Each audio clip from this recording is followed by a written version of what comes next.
Schoberg is excused. Schochner. Here. Kiesler. Here. Ochteroff. Present. Berkey. Present. Wow. Boy. It's cutting it pretty close. I suppose we'll count you here. Yep. All members are present with the exception of Supervisor Schoberg, who is excused. All right.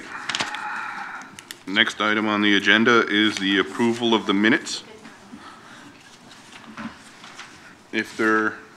Are there any questions or comments? I actually did. Okay.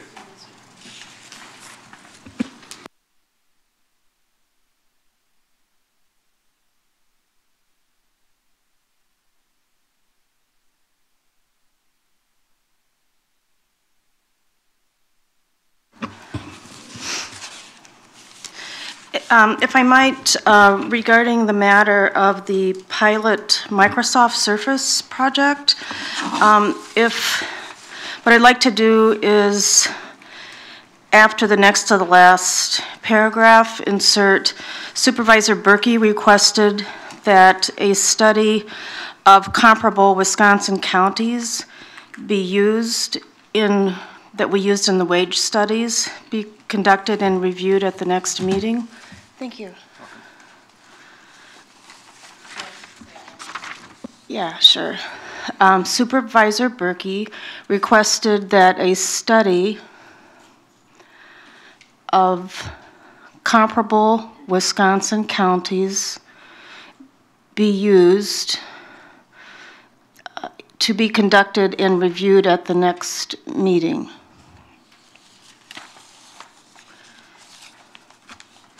I'll send this down to you, Kristen, and you can... Could you, before you do that, I gotta read it as part of the amendment. Oh, yes, absolutely. So then I'll just pass it down after that.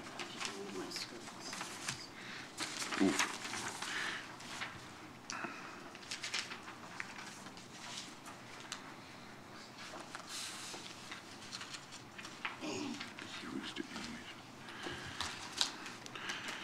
All right, there has been a motion for, right, this is a motion for an amendment to the minutes. Is there a second? I have to request a second for that, right? Yes. And. Does anyone object? Oh, does anybody? Yes. Does anyone object to the changes to the minutes? If I might indicate that I wanted to make sure that was part of the discussion, and I went back and listened to that section of the videotape, and indeed, I did make that request, so just for, it was part of the, yeah, and I think it's it is an important part of the discussion. Are there any, as I said before, are there any problems with the changes brought forward? Does anyone raise? So we have to approve the minutes with the change. Am I right? I think you can say, no one objects, the minutes stand as corrected? On the record. All right. So hearing no objection, we can allow the minutes to stand as corrected. All right, and then I'll pass these down.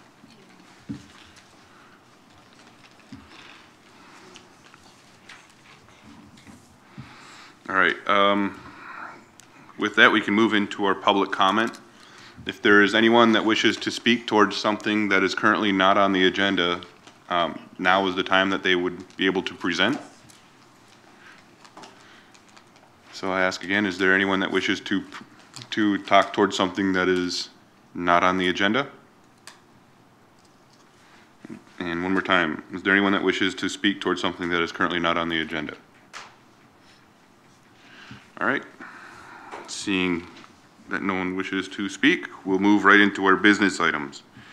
Item number 1 is the financial reports. Yes, good evening. In your packet, you have the financial reports through the month of December 2014. And I believe the Assistant Finance Director, Bob Midditt, will speak to the reports. They're preliminary at this point. They do reflect year end, but they are preliminary, and I believe the numbers actually have been slightly adjusted since the monthly reports have come out. So some of the numbers are, you know, when this gets to the county board in March, when you see the year end, the numbers might look slightly different than this, but I think overall, both with revenues and expenditures, the administration departments and the elected officials both look fairly strong at this point. But I'll turn it over to Mr. Midditt. Yeah, Chair and Supervisors, the most significant change that took place was we routinely make an adjustment because January 15th we had a payroll that actually paid for the period from the 2 weeks that ended on January 3rd. So most of that time actually belongs in 2014. And so that entire payroll goes into 2014. At that point, your reports were prepared, and we did another entry subsequently that moved 2 or 3 days back into 2015. The effect was about a total of about $200,000, and it had the effect of reducing the wage expenses for all of the departments. And so where we showed some departments that had unfavorable variances at year end, many of those went away. The other probably notable item on there is under facilities. As you look at it, we have 136,000 unfavorable variance in revenue. And if you look further down, we have 149,000 unfavorable variance or favorable variance in expense. The reason for that was back in about April of 2014, we changed our accounting, and so charges to the nursing home that were going into a revenue account are now being offset against wage expenses. So it caused both of those items to be reduced correspondingly.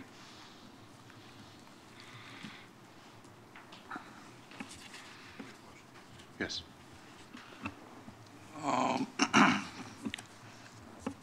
Where do we see under revenue the transfer and pay for performance? That went to each department, am I correct, sometime last year? In October, end of October, first part of November? That's correct. That was charged to each department, but then we also made a corresponding change to the budget to increase each department's wage budget by the amount of the pay for performance. So you won't see it as a budget to actual variance. So we won't see the revenue per department anywhere to show what pay for performance for each department was? No, the pay for performance shows up in the wages expense lines for each department.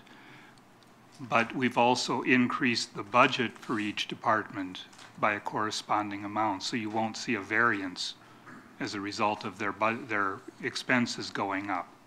And then technically we'd be doing the same thing with an expense, so there's actually no, you're going to see a zeroed out line on there. Same amount that came in for revenue, for pay for performance is being paid out that same amount. Am I correct on that? Well, there isn't revenue for the individual departments. If it's a line over change, why wouldn't it be a revenue coming into a department?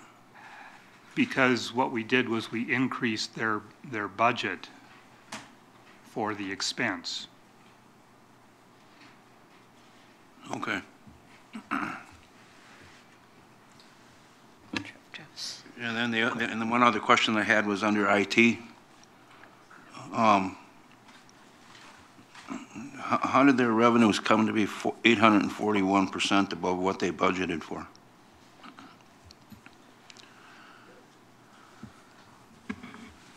I think that's because IT typically isn't a revenue-generating department. I'm hoping to change that in the future. But we actually had some revenue that was put into an account that was created for us this year. I didn't know where. We bill the police departments for licensing and access to our 911 system, and they pay us back, and I had no idea where they were putting that money last year before I got here. And so Bob had Kay create a revenue account for me, and we started putting those deposits into that, which should offset some of my deficit. The only problem was we didn't get paid by our two biggest cities before the budget ended this year. So one of those checks has arrived, the other one is still somewhere. So that should have offset the 19,000 that were negative there. But yeah, we budgeted for almost zero revenue, and we had $7,000 of it as of January 15th or February 15th, whenever this was run, and that's why it looks like we have 800% more. Is that going to be an ongoing account then for these guys, Bob? Yes, it is. And where was that before? It was an offset to expenses. We use the money to pay for licensing for that year, so we'll renew the licensing again with that same chunk of money. Okay, but I guess my question is, in previous years, where would we have found that in the budget? Would that come under ESS? No, it was always going into IT, but what it was being treated as a reduction of their expenses rather than increasing their revenues. Okay, thank you. Supervisor Achterhoff? Yeah, I just have one question. It'd be page 7. Under charges for services with the circuit court, it's only 29%. And I noticed other years in like 12 and 13 that you'd only budgeted 6 or 5,000. And then all of a sudden this year, it was 10,000 and they've only made 3,000. So trying to understand that a little bit better. I'm sorry, I don't have an answer for you on that one. Well, okay. I'll get back to you. Okay, thank you. Supervisor Kiesler? If I could just follow up on Supervisor Ostens's question on pay for performance. Bob, I understand in terms of how the money moves back and forth in order to make those accounts whole and then ready to be dealt with in the following year, but how do we then track, or what is your system to track how much we spent or how much pay for performance actually costs the county on an annual basis? Well, we start out with the budget, which is a line item within the general fund, and that was the 400,000. And so once we know how much is being paid out, then we do a budget journal entry, and we reduce the P for P line item there, and then make corresponding increases for each of the departments. So the way to track how much it cost in totality would be by the amount that was reduced from the P for P account? That would be correct, yes. And is that published somewhere for the supervisors to look at or understand, or? That's kind of what you're, I think, getting at. Because once you assign it to each of the accounts, the number kind of goes away, so to speak. Yeah. So how do we get our arms around or wrap our head around that the final cost to the county every year? Yeah, the county board financial report has a line item for pay for performance. Currently, that is the budget that remains on that line item is $87,003.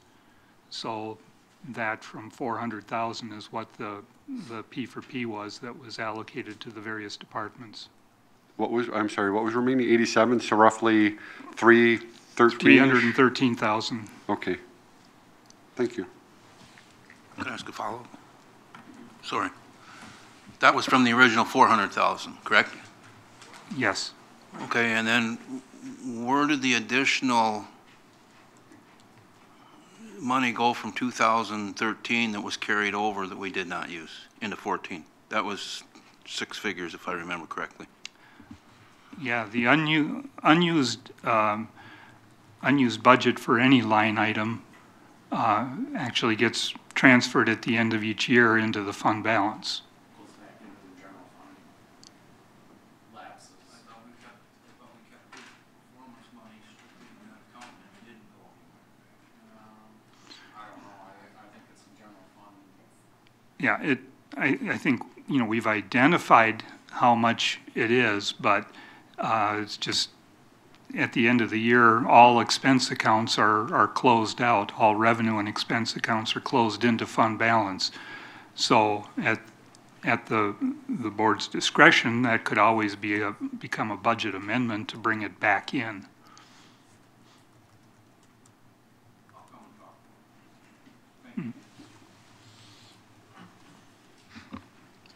Any other questions or comments as far as it is with the finance report? All right. Seeing none, thank you.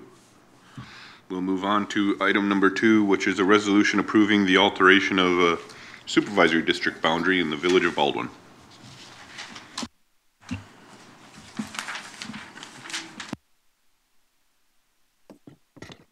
Hello. A few months ago, I brought a resolution to you similar to this one. This again is in regard to the village of Baldwin. They've annexed approximately 10 acres to the village from the town of Rush River, and it's used for the new Baldwin Area Medical Center. This parcel of land crosses a county supervisory district line. So this resolution requests that the annexed parcel be made part of Ward 6, County Supervisory District 18. It's currently in Ward 1, Town of Rush River, County Supervisory District 15. So a resolution would be necessary to adjust the line. And if you want an explanation as to what I put in the memo, I could go through that again with you if you have questions about that. But Are there any questions as far as what was presented in our packet? what we're doing and why we're doing this. Yes. I guess my only question was, Town Rush River, were they in favor of this? Yes. They Okay. were. Actually, the people who owned it petitioned to have it go to the village. And if they, either the village would have to create a new ward and there'd be no voters, or it may be made part of Ward 6, County Supervisory District 18, if so approved by the county board. Okay, thank you. I'd make a motion to approve. I'd second that. There is a motion to approve and a second for the resolution approving the alteration of supervisory district boundary in the village of Baldwin. Are there any other questions or comments? Seeing none, I'll call the question. All those in favor signify by saying aye. Aye. Opposed, same sign. And the motion passes. Thank you. Thank you. All right, let's move on to item number 3, the Microsoft Surface pilot by County Board Supervisors. Yeah, this is a carryover item from last month's meeting, and there was some discussion regarding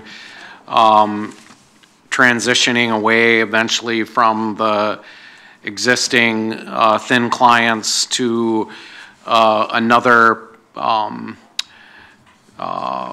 technology for the county board. I think we're approaching our 4th year with the thin clients. It's timely that we discuss this, and the IT director outlined a couple of different options available to the committee. The general direction that we were headed at last month's meeting was the idea of piloting different technology with a couple board members, and then coming up with a final recommendation as to what scenario is best for the 2015 or 2016 budget, and then we would budget for the new technology with the board.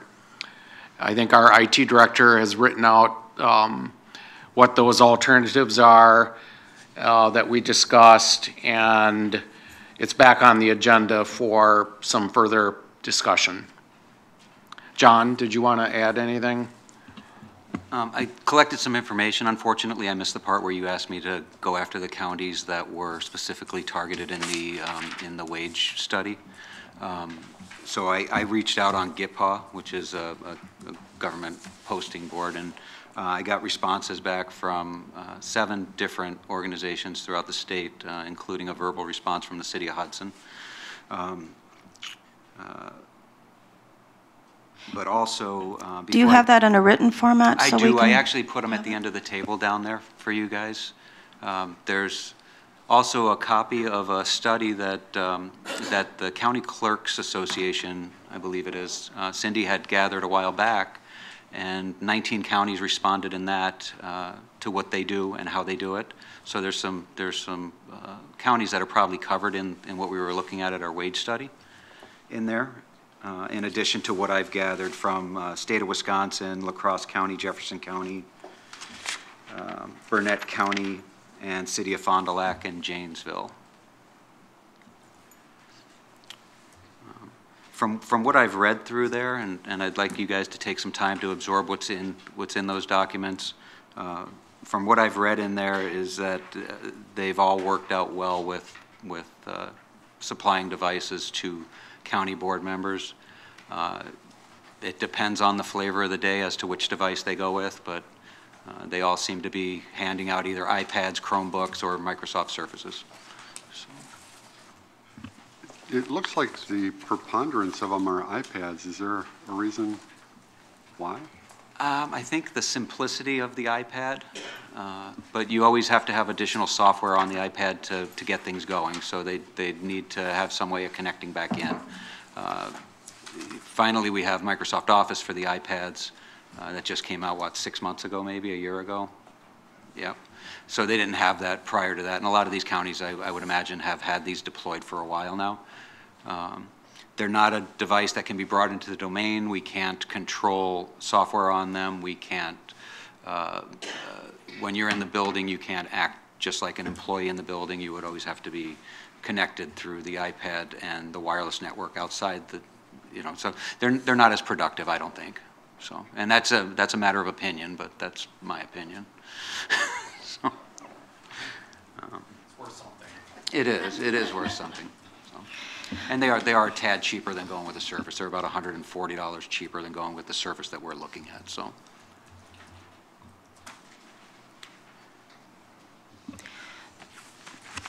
Yes. I have a question or a comment.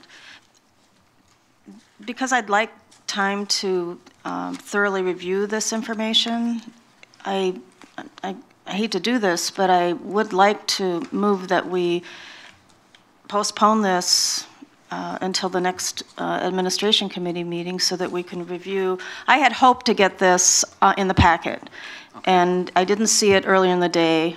And then I sort of waited, and I thought, I want to give John the benefit of the doubt, because you do an excellent job. And then I emailed you, and so I had hoped to get this so that I could study up. Yep, and I recommend that everybody go through the packet and take the time to absorb it. I don't know that actually slows down the pilot, though. I thought the pilot was just go ahead. I don't feel I can fairly review the request without going through this information, and I don't see that waiting another month would make a difference. I did indeed ask for that information, so, but that's my opinion. That's a motion that I make. So. And I think we have plenty of time, because obviously we can't buy all 19 of these until the budget cycle anyway, and we wouldn't do that unless it was approved. So.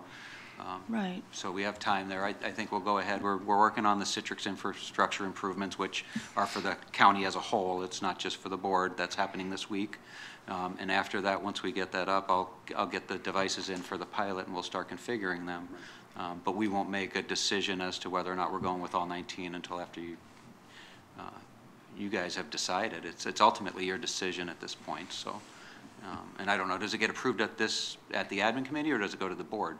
Well, again, the way I see this is simply a report. The pilot's already been approved through administration. It's not an actionable item. It's in the budget. So our county administrator can approve and already has done so for the pilot. So the rest of it is really for gearing up for a budget process. And so delay it as long as you want, doesn't matter to me, because it really becomes a budget item as we prepare the budget throughout the summer, culminating with the vote in the fall. So yeah, I think there's plenty of time to study it, hence why we're looking at developing the pilot to see if it's even worth going forward. So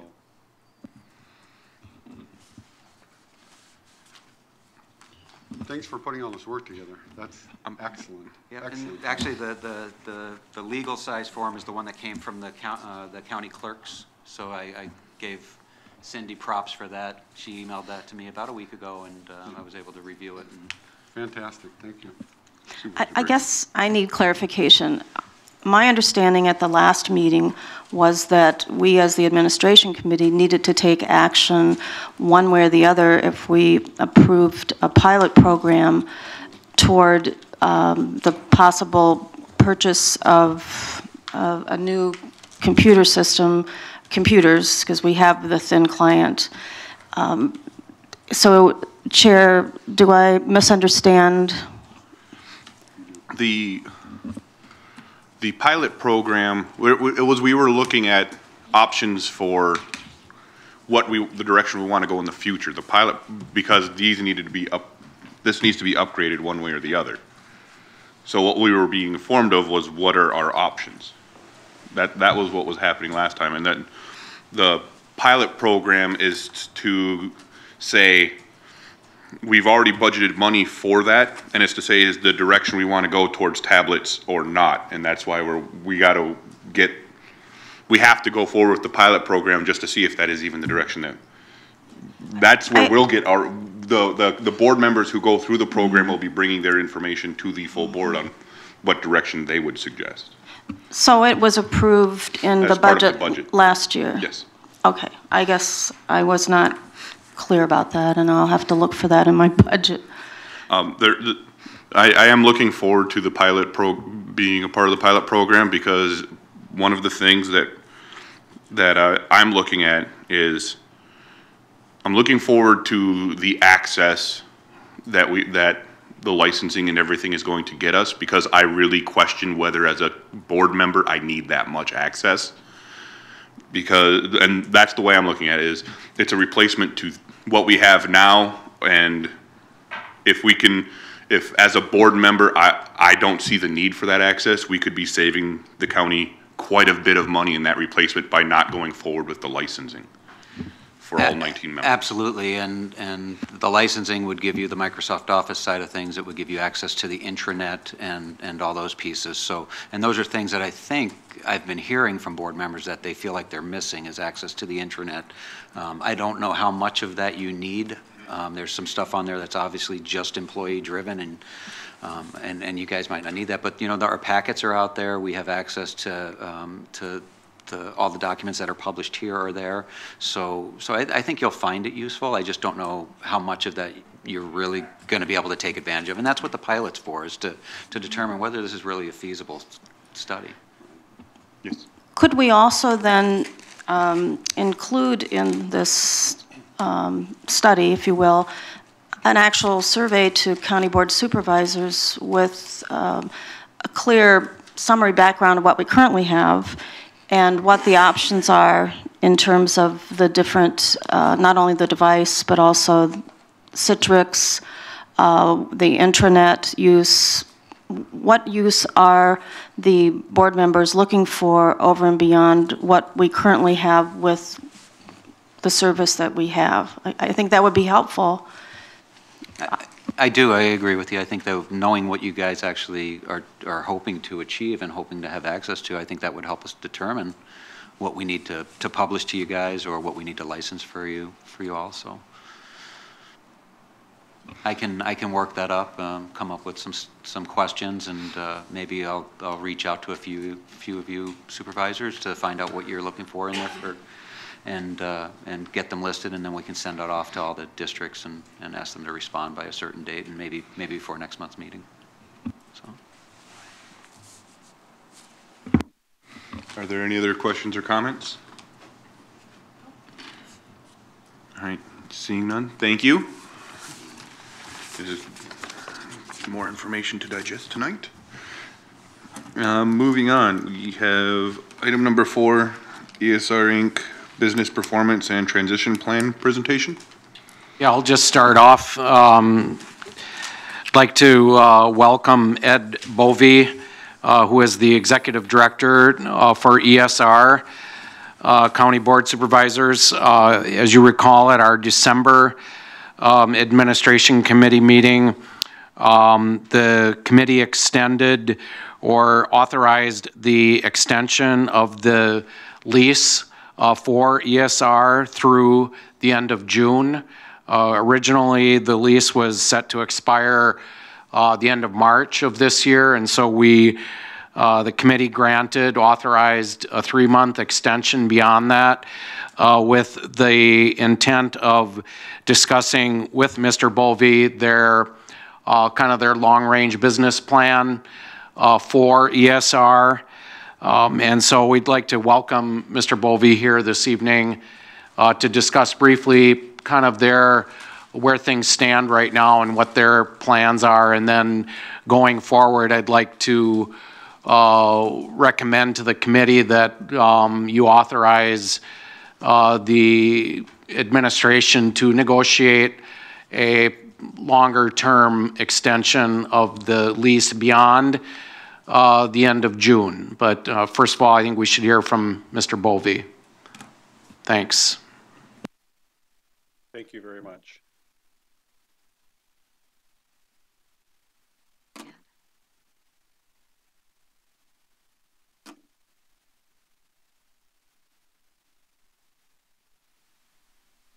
Good evening. I want to thank you for the invitation. I'm glad to be here this evening. Hopefully we can resolve this issue this evening, and if not, we can certainly continue our discussions as necessary. What I'd like to start off doing this evening is just provide a brief description and summary of ESR and specifically the services that we deliver in St. Croix County. We're an employment and integration support agency. We've been around as a company for about 50 years.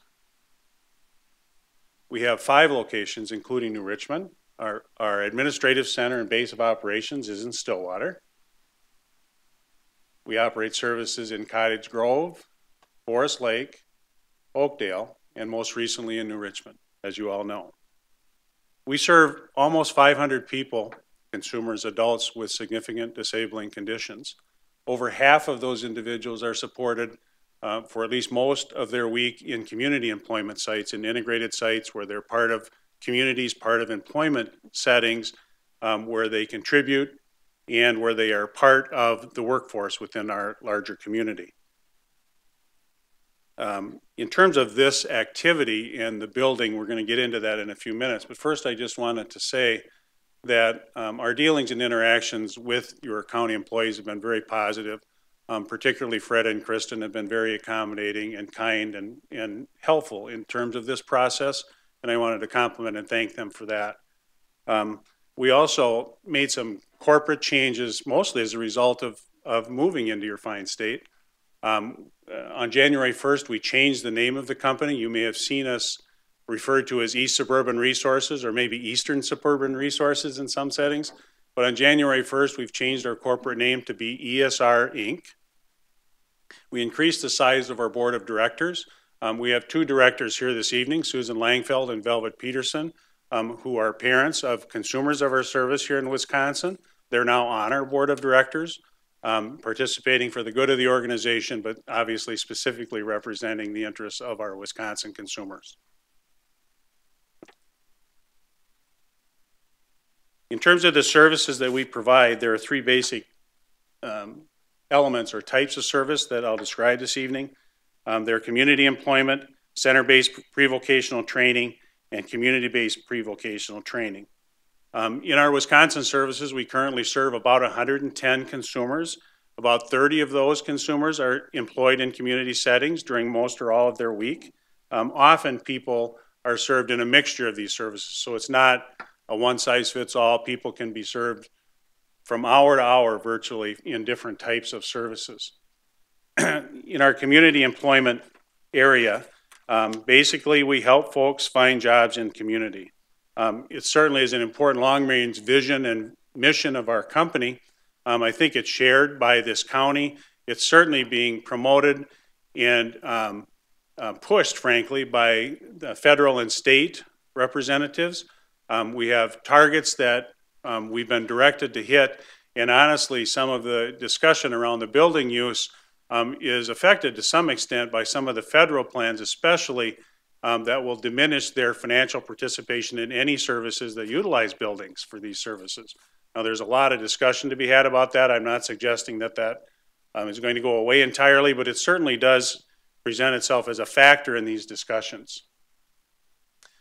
We have a number of business partners. In fact, the company is partnered with about 150 or so businesses. These are some examples. In this community, we have active partnerships now in St. Croix County with between 20 and 25 business partners.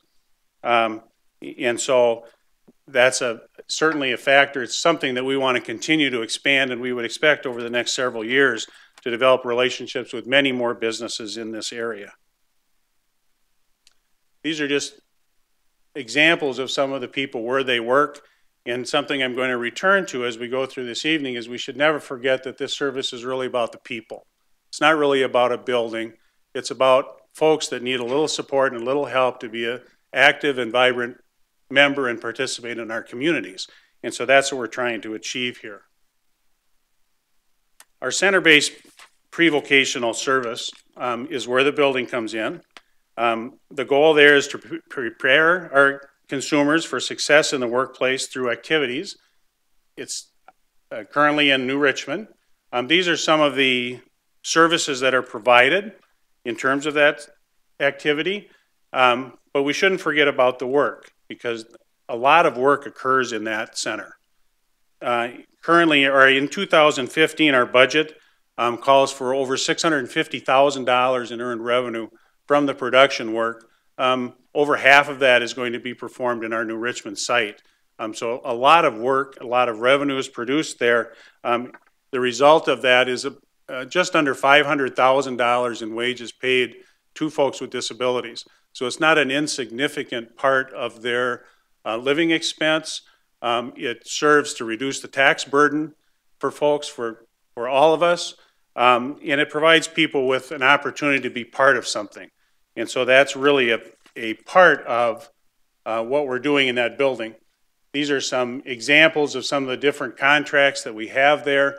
There are a lot of different things that go on in that building. On any given day, there will be several different contracts that are being completed in that site. I would invite any of you that are interested to come and visit. I suggest you give Colleen a call. She's our Director of Operations there. But really, if you just stop in, you can probably get a look-see around. The folks would be happy to show you. They would love to show off what they're doing, and maybe it'll help us all gain a little more understanding of what it is that we're doing in this community. The third leg is community-based pre-vocational training, and that really is designed to some extent, kind of take the scare away for folks. Some folks are a little fearful, suffer from some anxiety about moving into community settings, and so these pre-voc community-based training experiences take some of that away for people. It's really about exposure and experience. So we have folks that do some volunteering, job shadowing, mock interviews, tours of local businesses. There's all sorts of things that can happen in those settings and in that type of our service. And this is just an example, again, of some of the things that have happened in the last while. So in summary, and I'm going through this fairly quickly, again, I just want to reiterate that the service really is about people. We're connecting people within their communities. We're providing some assistance to their families to help people stay at home, possibly, or to be a part of this community.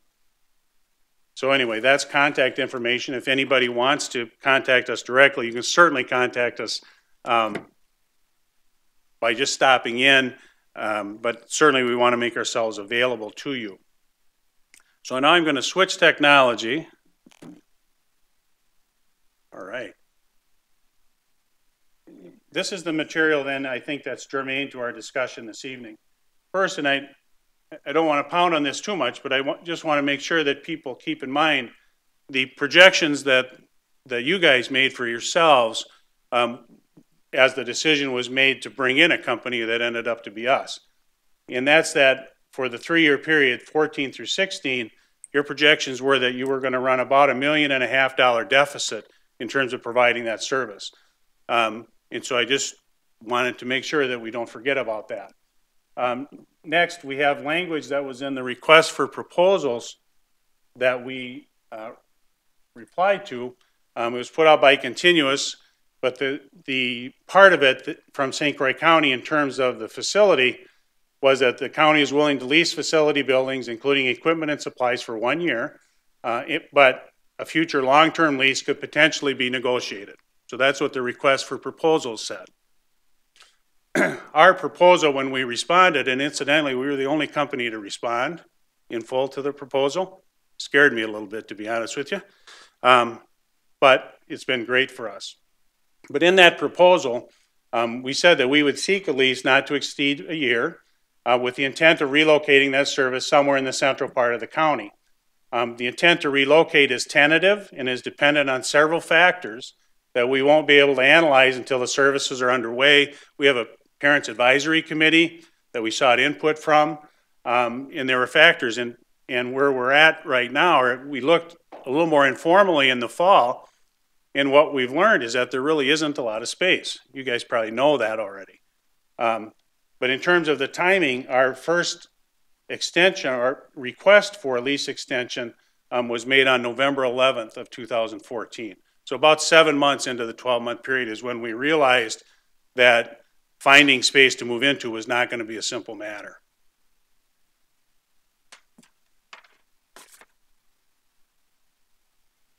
So our current status, we're a Car for Credit organization, and part of that commitment that we make is to gather satisfaction data from all of our customer groups and then to use that to improve our services.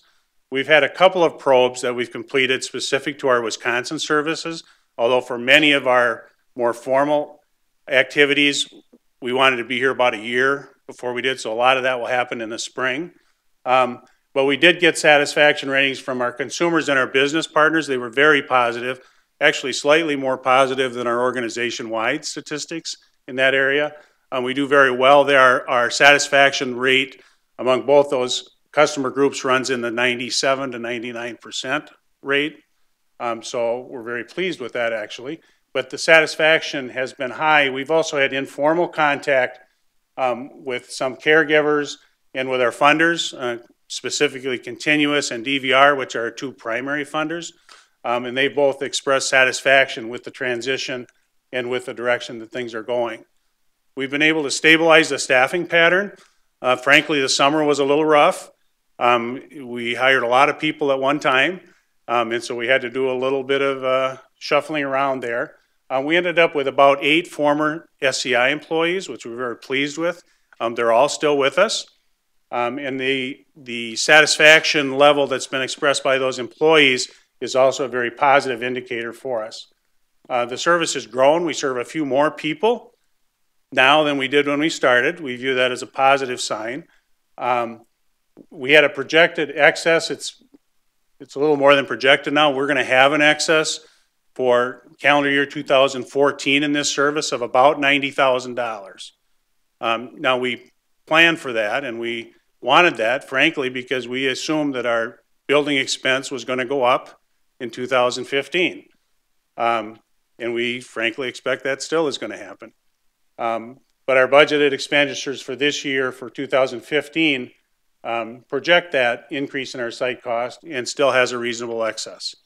We've been in a position, you all know it's not great, But we are in a position where we've done a pretty good job, or we have a pretty good handle on our labor cost and on our overall expenses. And so we're able to manage our budgets in such a way so that we don't spend more than we take in. As a not-for-profit, that's a pretty important deal anyway. And we've been doing that for a long time. Now next, the space availability. As I said, we did some informal looking in the fall, didn't really come up with much. And so we actually paid for an actual assessment, a market analysis to see if there was something we were missing, or if there was a way to find some sort of hidden space somewhere. And as we sit today, there's not much. What we learned is that there are no appropriately sized units that we could find that were leasable, and we weren't looking for purchase now, we're looking for leasing space. In Hudson, Roberts, Hammond, or Somerset, there are 2 potential units in North River Falls. And we frankly may have some interest in some of that space at some point, but I would perceive and I would view that as a satellite location in the future, not as a primary location. It's just too far south in terms of this county to be practical for that use. There was 1 potential unit that was located that's about 1.5 miles east of Baldwin. That again, the location's a bit problematic. It's an older space. It would take quite a bit of build out, but it's not necessarily off the table at this point. It's got some problems, but it's possible. There was 1 unit of adequate size in New Richmond. You may be aware of it, some of you. It was formerly a restaurant space. It could potentially work. It would take quite a bit of build out. The biggest issue there is the quoted lease rate is reflective of retail space. So it's more than double what we would expect to pay for warehouse space, which is primarily what we'd be leasing. And so as we sit today, that one's really not feasible from a financial perspective. So our request this evening is that we be allowed a lease assurance and extension for up to 2 more years through June 30th of 2017. And I would just say that we would perceive and we would advance as though that's a hard date. So we'd be out of there hopefully before that, but certainly by then. We would anticipate and expect that there'd be an adjusted lease rate.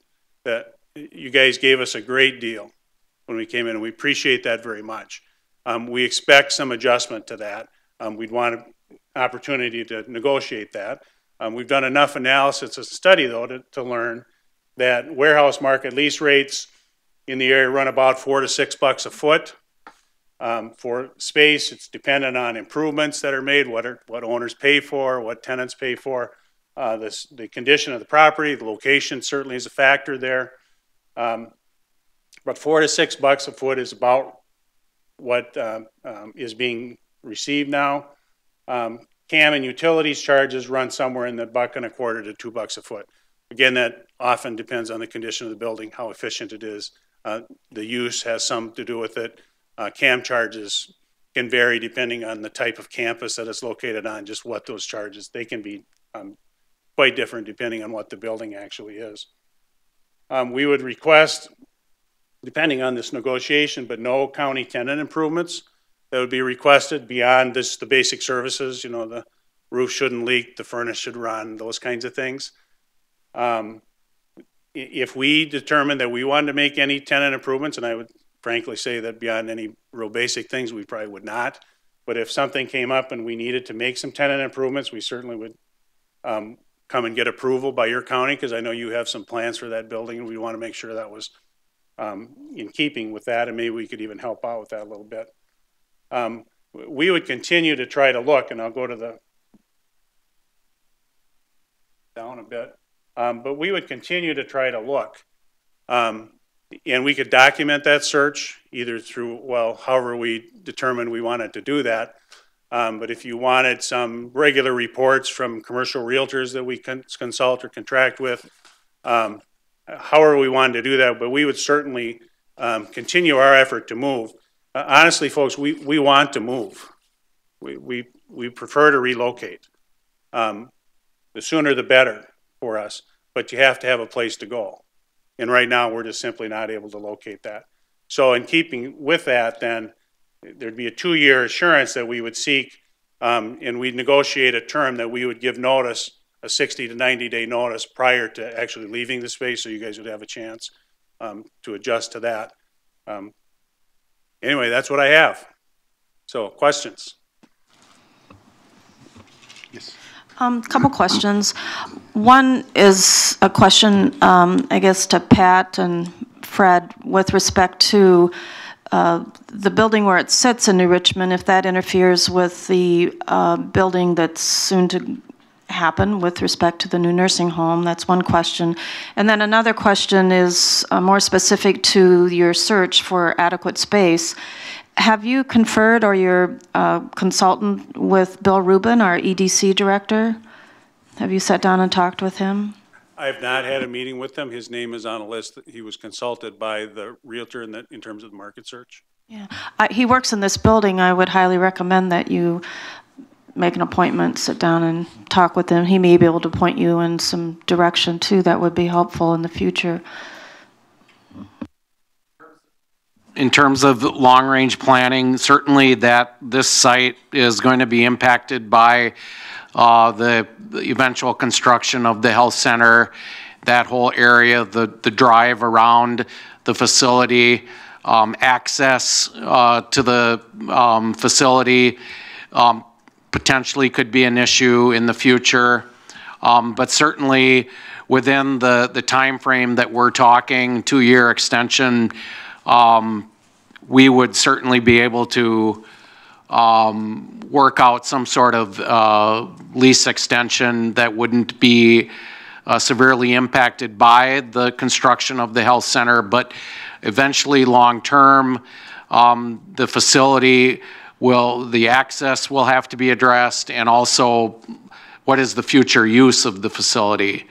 Eventually, the facilities department is going to have a presence on the campus with the health center. The facility that they are in now is not in any type of shape that long-term could be used for the facilities, equipment, and personnel, but short-term, 2-year lease extension, we certainly could accommodate them, ESR. Are there any other questions or comments? Yes. Pat, and a follow-up to that, when we start the new construction, are we going to be able to, and if I remember the drawing correctly, and Kristen, you can help me out on that too, are we going to have to construct a temporary road for these folks through 2017 to give them access? It's unclear at this time. Is Jim here? Yep. Jim could probably answer that question better. If we were to sell the building to them, we would need to give them a separate access.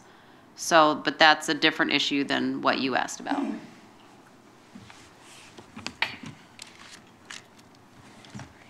Currently, it looks as though we're going to be able to cohabitate on the same driveway. I don't anticipate having to do anything immediately, but we do have to look at it down the road because the seniors tend to use that current road and the way the building is now when walking behind HHS. I know there's one resident that's always out there with her walker and going down and around. So I have a concern with the buses coming through there and people walking down and around the parking lot. So we do have to address it. We're looking at it now, and we may have to go for a variance to provide a different driveway. So right now we're trying to get through and figure it all out before we have the final decision. We want to look at all the options. And then I've got one more follow-up. Looking at some of the numbers up here, and I'm impressed in what you guys have done so far. Where do we sit right now as far as transportation and busing the folks in? I don't know if you want to address that at this point, or just kind of. Could be a little more specific in terms of your question? Is there going to be a transportation issue for you folks coming up over the next couple of years? Bringing people in to work? Well, there's been transportation issues for a long time. We're committed to provide that transportation. It frankly is one of the strongest points that direct us toward a satellite location down in the south end of the county. We've been able to reduce the number of people that have very long bus rides. You may or may not be aware there were a number of people who had rides in excess of 2 hours each way to get into the service. We've reduced the number of those people that have those long rides through some route efficiencies and just making some changes, adding a couple vehicles. There are still a few people who have that issue primarily in the very south end of the service area. And so that's about what I can say to that. We'll be working with Continuous to make some rate adjustments in that area. It was one of their commitments to us when we came in that we suggested that they probably weren't sufficient, and their position was that we should run for a while and see if that was actually true. Well, now we know that it is true. Now, what their response to that will be, I don't know. But it's one of the things we're committed to. We provide a lot of transportation organization-wide. We have a fleet of about 65 vehicles across the area. We put on way too many miles driving around, bringing people from one spot to another, often to their jobs. But it's something we're committed to resolve. It'll always be an issue out here, really everywhere, but there's a lot of miles out here. Thank you. Just one. So the clientele is coming from also outside of St. Croix County? No. No. All of the people served here in New Richmond are from St. Croix County. Are from St. Croix County. Okay, thank you. Just for procedure, do we need to make a recommendation to the full county board with respect to this, or what should be the appropriate procedure? Based on my interpretation of the board's bylaws and rules, the administration committee has the governance authority to negotiate a lease extension for ESR.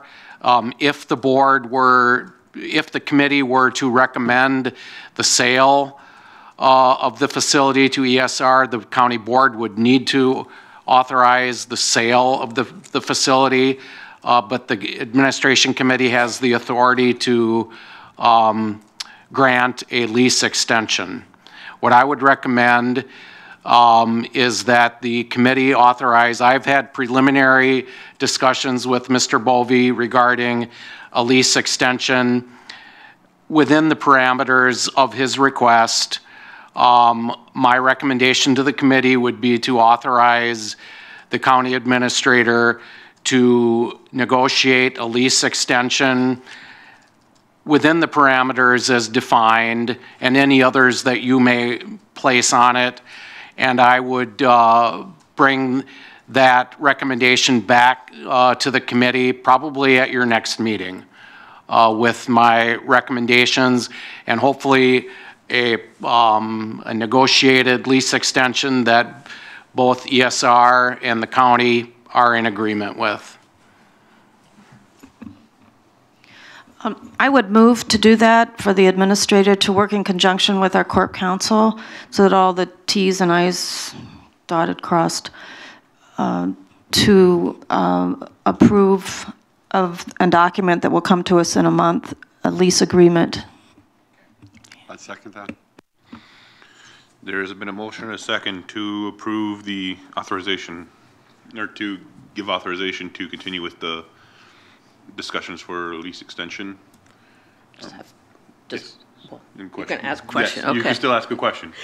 It's just, I'm totally in agreement with this, but my concern is the cost of possibly putting in a driveway that will be temporary, just how that's going to be handled with the extension. If we have to put in another driveway, I have no idea how much something like that costs. And I don't contemplate that being part of the lease extension. I believe, based on the information I have, the knowledge I have right now, unless I'm corrected by staff, I believe within the lease extension that we're talking about with ESR, it would not require an additional or new driveway.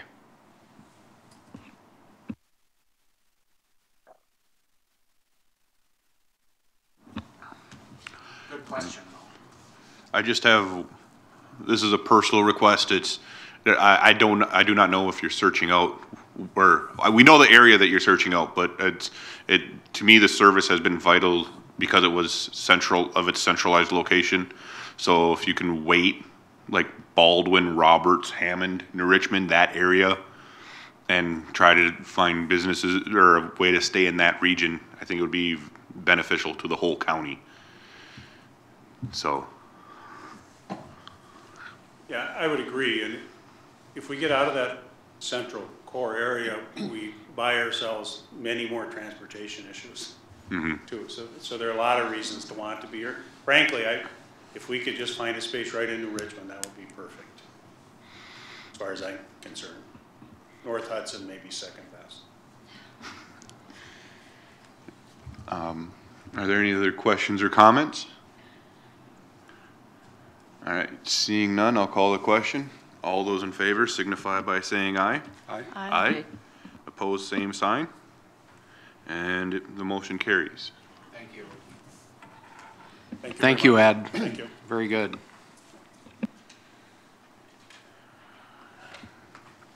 All right, moving on to item number 5, which is the McGrath Market Analysis Update. Okay, Tammy Funk, HR Director, will give us an update where things stand with the market study. McGrath and Associates have been retained based on the committee's decision, and the study has begun. There have been several meetings between Victoria and staff. Tammy will kind of fill in with a little more detail where things stand. Good evening. Yeah, Dr. McGrath came on site February 3rd, 4th, and 5th, and we created a schedule for her to meet with all department heads and any supervisors, managers that they chose to bring with them. So the time kind of varied depending on the size of the department. She reviewed any concerns or issues that they had in terms of recruitment or retention.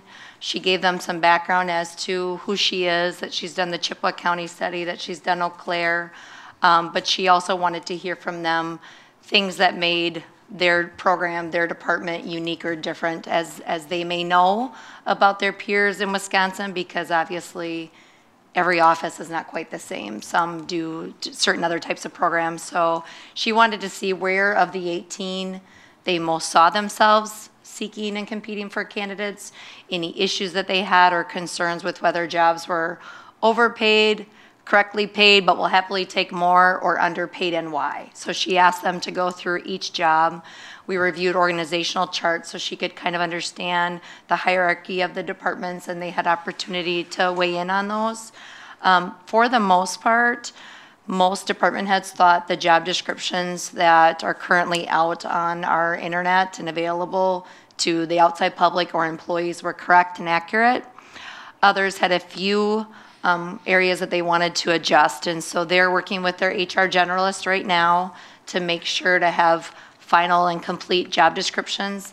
The plan is still not to have employees do questionnaires, although she does want to make sure she understands the scope. And so once we get the final updated job descriptions to her, hopefully by the end of next week, she's kind of said she'll provide a summary of those, and if she has a question, make sure to contact the department head and make sure we have kind of an apples to apples comparison. She's getting ready to then pull all of the data and request from the 18 comparables. So hopefully she will come on site the end of March, beginning of April, and hold a number of employee meetings. It sounds like she does those a little bit differently. She does more job specific, department specific type employee meetings, generally asking a few representatives of a group to come, but also saying anyone that wants to participate is welcome. She'll go through that. And then she will likely come and meet with you, the administration committee, at your April meeting. That would be when she would have, hopefully, some of the market analysis. She would have met from employees, same questions from them. What are their concerns? What are they feeling that she needs to be aware of? And then be able to come with us and give you any recommendations. To this point, she's not thinking it's a blow up the system, but perhaps there are some tweaks. She's looking at our compensation policies. She's looking at our current structure. And so she'll be coming back to you and kind of giving you some different options about that, as well as the bigger decision is going to be the timing of any implementation and costs. So the staff advisory committee met last week. I wasn't able to be there, Pat was, and they want some information out to employees. They're getting some questions. So I'm working with Dr. McGrath on that right now because it's her program. I don't want to speak on behalf of her, but if she can either get me something that I can get out to employees so that they understand there will be an opportunity and what their opportunity will be, as well as if for some reason they feel there's a question with their job description, make sure they're speaking with their supervisor, their department head, or they can also come to human resources. So we are continuing to work with employees, the consultant, and department heads on all of that. So I don't know if you have any questions to this point, to see what answers we have, but. So I would just, to be clear, so at this point, Victoria has met with department heads, and most, I guess I wanted to, you don't have anything in writing to share, anything more specific? Is it comparable to what they're doing in Chippewa County, in Eau Claire, or are they at a different point in the process? Well, Chippewa's been done, and they did a complete study. Eau Claire was a year and a half into a study with another consultant that they then terminated the contract. So Dr. McGrath and her company are picking up. So they just did employee meetings in Eau Claire, January and February. They're a little bit ahead of us, and they've collected their market data, but it's a similar process. She actually suggested that I work with my counterpart in Eau Claire in the way that they coordinated and scheduled employee meetings, which was a little bit different. So I've actually emailed Heather, who's over there, to kind of see what did they do, what worked well, what didn't, as well as we're working with the staff advisory committee on any questions that they're hearing from employees so we can make sure front end we're addressing those instead of once it comes to you for approval.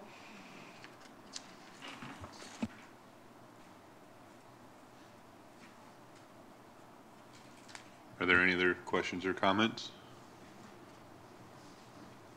All right. Seeing none, thank you.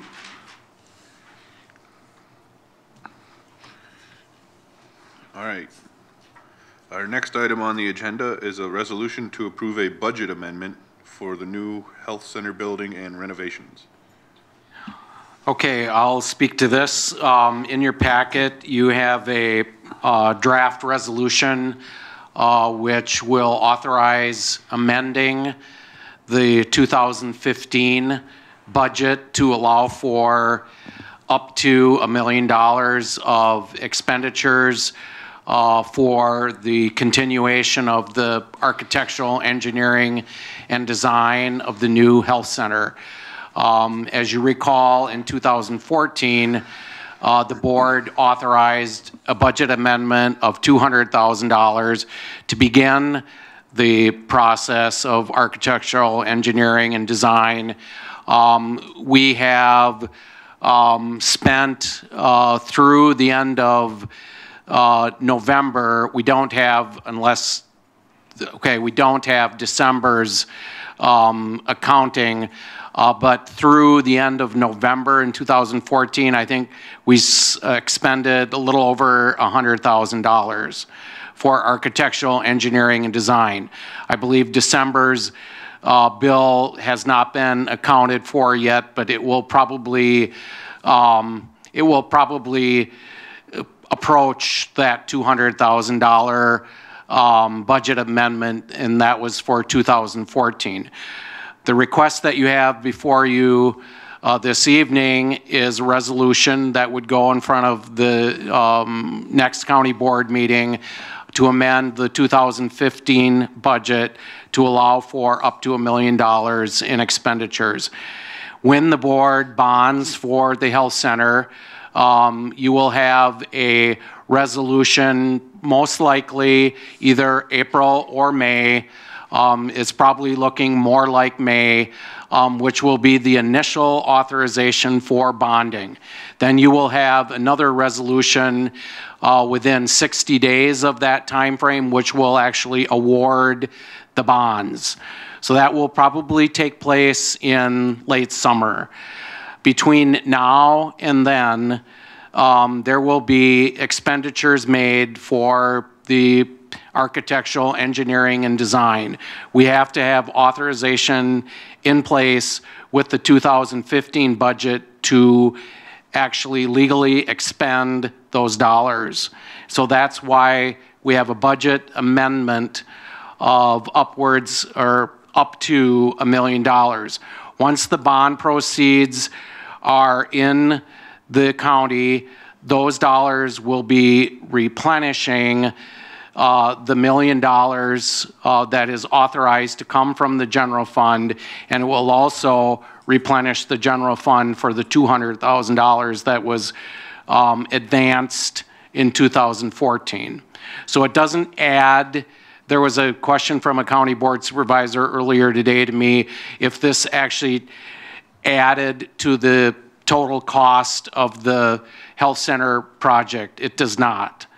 When the bonding occurs, these dollars will replenish the general fund for this advance.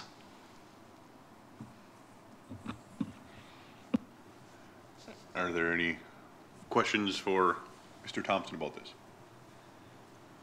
Yes.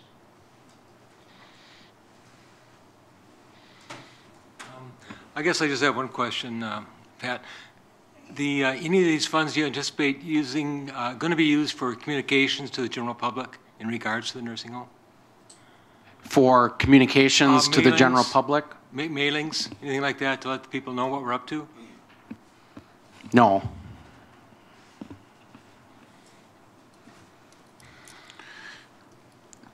Okay. I'll move to bring this resolution forward to the committee. Is there a second? Or to the board? Yeah, second. So there is a motion and a second. Discussion. Bob, do you want to make any comments? I think since you're the financial guy, this is huge. Chair and supervisors, no, I think my thoughts are reflected in the memo, and maybe just one thing to expand on.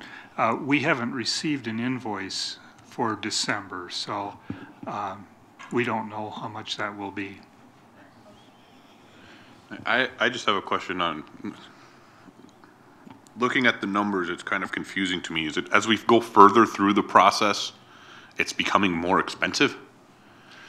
Because we approved $200,000, and in the 3 months leading up, we spent about $35,000 a month. If you just take that 100,000 and divide it by 3, but December, you said now we're going to be approaching the $200,000. So I'm not sure exactly what the December amount will be from Horty Elving, the architectural engineering firm. I'm not exactly sure what that total amount will be, but they've been doing a lot of work. Mm-hmm. Yes. So we're looking to approve $1 million transfer from the general fund with the belief that we will have 15 votes to pass the bonding. If we don't have 15 votes to pass the bonding, we've spent $1 million for nothing. You will have spent whatever we have spent for the... Up to 1.2 million? Up to 1.2 million for architectural and engineering services, right. If the board chooses not to bond, we will have, we will have eaten those costs. My guess is that, or my assessment is that if the board doesn't approve the bond vote, which Pat says is likely in May, maybe April, probably May, you will have spent far less than the $1 million, and the project would be, suspended or halted. I think there will be additional money spent after the initial bond vote, which requires 3/4. So between that time and the actual availability of the bond funds, will be substantial dollars spent. But not the full. You're not going to spend $1 million before May. My next question is actually towards you. This is a budget amendment, so as far as I understand, as it sits right now, so does that mean it requires the supermajority of the county board to pass when it approaches in next month's meeting? It requires 2/3. 2/3, okay. 2/3 of the entire membership. The actual bonding vote will require 3/4 of the entire membership. Okay. Thank you for that clarification. Yes. Kristen or Pat, do we have any idea when any of this is going to be coming to the county board as far as money, or we're going to go, ad hoc committee is going to bring something to committee of the whole, correct? We have a committee of the whole meeting scheduled for March 31st, which will, at that point, we will have, I believe, final design. And there will be some discussion at that point regarding the examination report, which is the testing of the financial assumptions by Whipley. At that point, we will be discussing that report. And there will be most likely some discussion at that point of final costs or estimated final costs for either an April or May vote by the board for bonding. There may be, if we're not quite ready with final costs at March 31st Committee of the Whole, we may have to have another Committee of the Whole meeting sometime in April, but that's, we're not sure whether or not we will need one, but we may need an additional Committee of the Whole meeting in April to discuss the final costs, bonding, and wrap up any loose ends that we have for a final vote in May. And then with that May vote, we're looking at July then before we would have any of that bond money available. Right. I think it's 60 days after the initial resolution before the actual sale takes place. I believe it's 60 days, 60 to 90 days.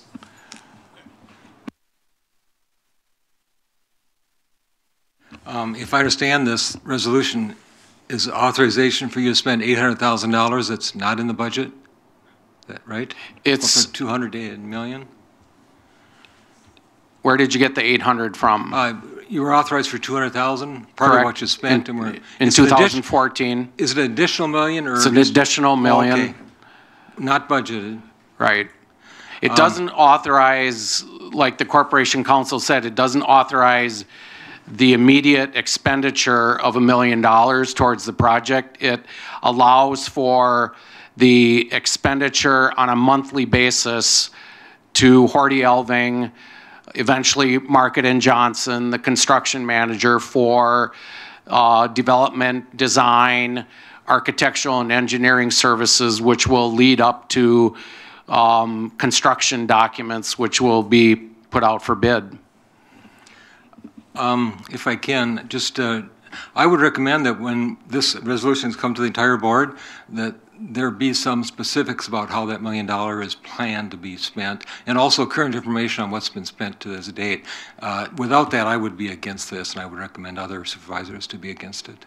Okay, we will have that available.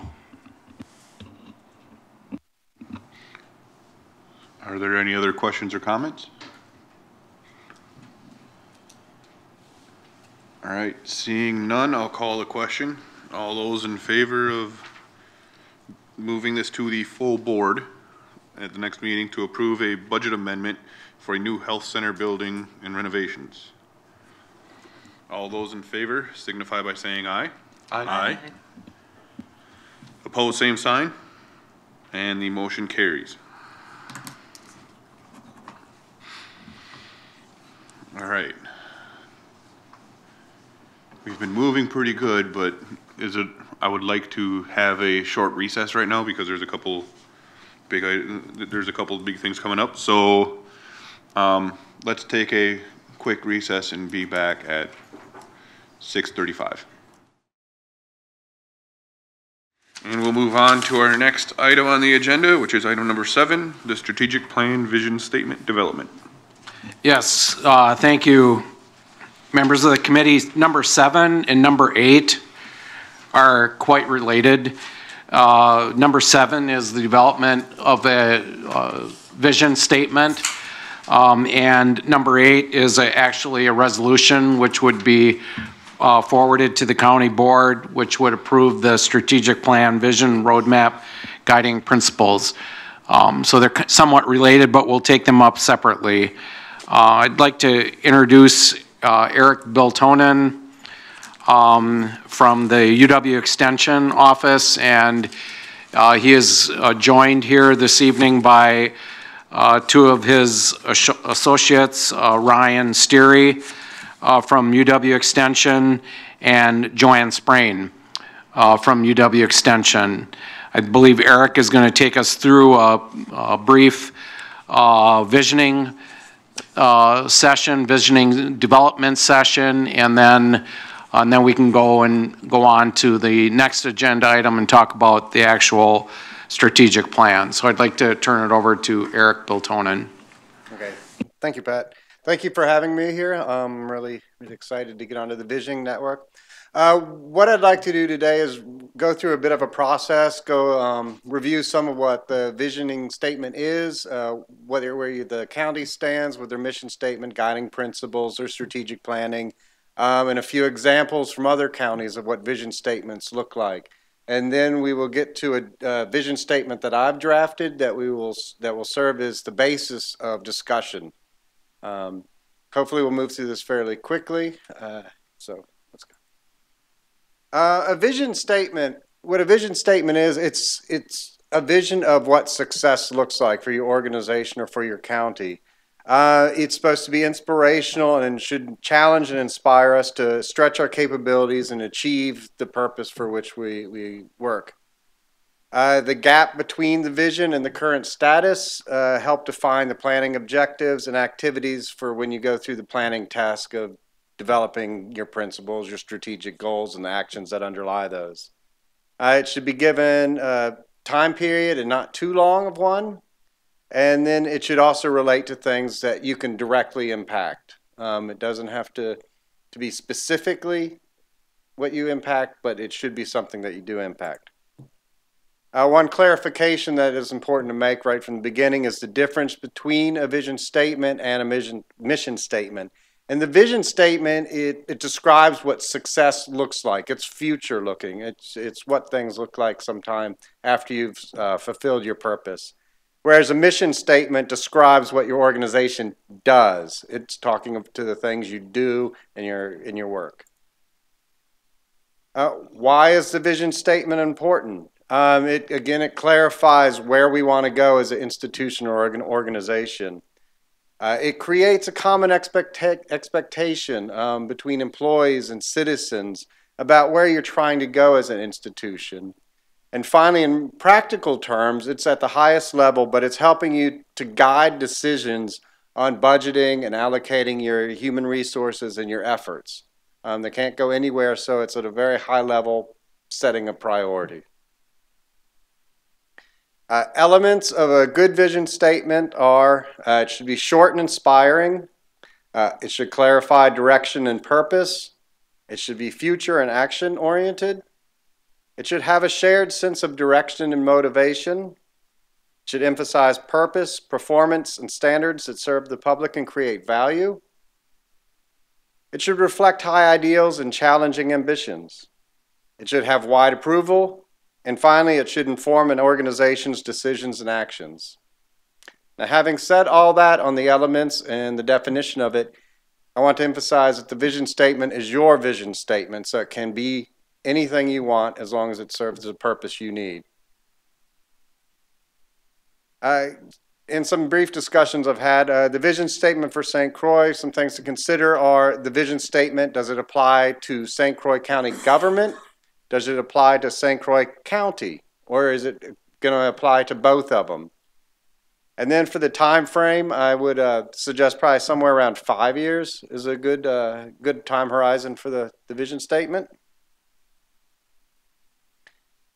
Then where we stand currently, as the county does, the mission statement, and this I believe is in the bylaws, and it's also taken from the front page of the county's website. The mission statement is St. Croix County government promotes the safety, health, and welfare of our citizens through innovation and cooperation while providing services in a fiscally responsible and accessible manner. And then it lists some of the priorities there: community development, public safety, criminal justice, and so forth. Some of the current strategic initiatives are continuous improvement, growth management, safety and health, and outreach. Some of the guiding principles that I believe this is coming under the current strategic planning activities. These guiding principles include responsible, respect, honesty, effort, integrity, transparent, innovative, and focus. Some of the new strategic orientations that are coming out of the existing strategic planning process are to prepare for growth and promote economic development, to develop long-range plans, to develop a performance culture, and to tell our story, and this relates to outreach and communication. So those are the current context of what has been done already under strategic planning processes or exists as it is. Now this is the current vision statement. Right now I'd like to move into some of the examples that exist of vision statements so you can get an idea of what's possible to do with these and what some other counties have done. This current statement is from the St. Croix County Comprehensive Plan. As it's presented in the comprehensive plan, it's got the first paragraph bolded, which I believe is the main part of the vision statement, and then some descriptive text underneath it. So just the first paragraph: in the year 2035, St. Croix County is an economically vibrant, scenic, clean, healthy, and safe place to live, work, and prosper. It is a place that recognizes its history and agricultural heritage. And then underneath some descriptive text, but what you see is there, it's a vision of what it's going to look like. It actually specifies the time frame in there, but it doesn't say anything about how it's getting there in the first paragraph. Some example vision statements from other counties, and these were just chosen randomly just to emphasize some different points. This one focuses on 3 different aspects: vibrant economy, rural quality of life, and sense of community pride. Obviously, this one's a bit longer, so it's not a short one. It's probably not very memorable, but it does get into what they want it to look like in the future. We'll skip that one.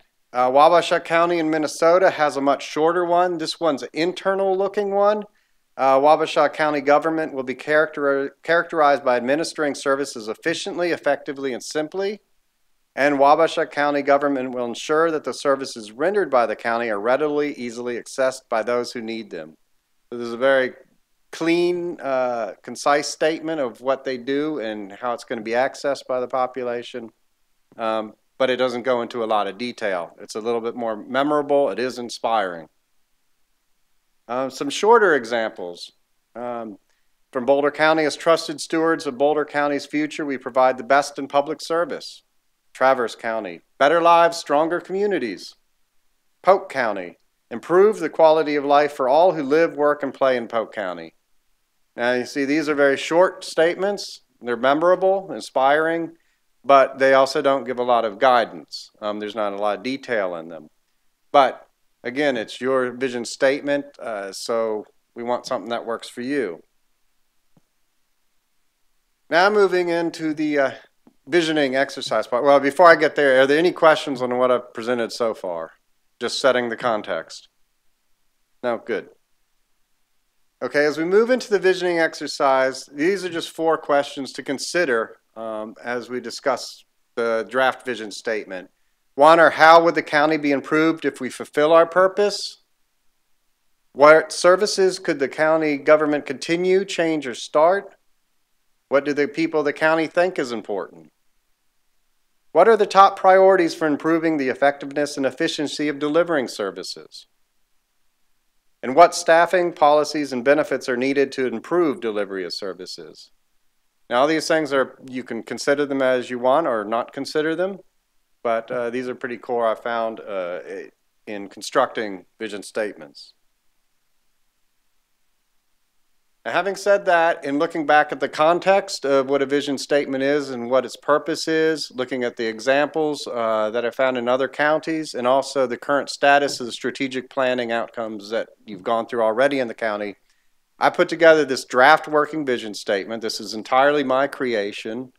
It is meant to reflect some of the different aspects of a possible visioning statement. The first 2 paragraphs are inward looking at the government itself, and the last one is outward looking at what we want the county to look at. I think this one is too long, it's wordy, it's a bit clunky. Again, I wrote it, so I want to be critical of it. This is just the beginning part. What I'd like to do now is just initiate some discussion. Well, first, take a minute to read through this, see what parts you like and don't like, and then let's start a discussion on how we would like to change this, what we would like it to say, and what we'd like to take out of it that's not a priority. I think if we got down to just 1 paragraph or 2 at the most, it would be ideal. But we can work with it as you like. What I will do is I'll come out here for the discussion, and then I'll have Joanne come in here to type as we talk and make changes to it on the screen.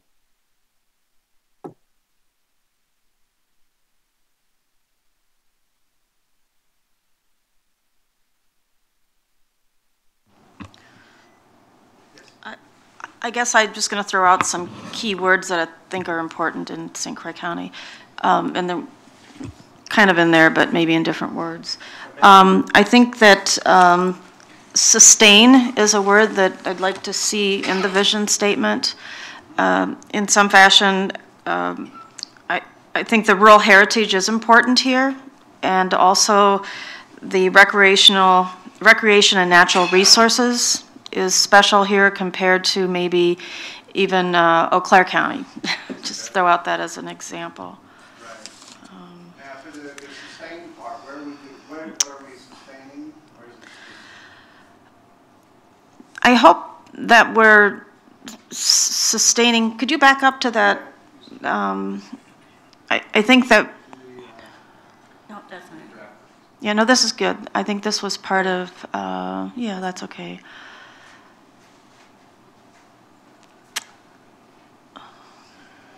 Anybody else can jump in here. I'm working on a line, sorry. Yeah. And I think services also is important. Mm-hmm. So I don't want to leave that out. Maybe I should just highlight them. Okay, the services there in the first paragraph. Yeah. So we got that. Now let's maybe take it 1 paragraph at a time. What are people's general impressions of just this as it stands now? I got one quirky thing that is, I would also like to add it'd be on the 3rd paragraph, urban. I mean, whether we like it or not, we have some cities in St. Croix County that are growing, and we want to keep them, we want to keep the quality of them up too. And we can't, that seems, the 3rd paragraph, when we're talking about the county, it was totally ignoring. No, I agree. Yeah. That's an excellent point. So maybe maintains its agricultural, environmental, urban, and rural quality. Well, just wanting to make sure that cities and towns are included. Right. Yeah. Right.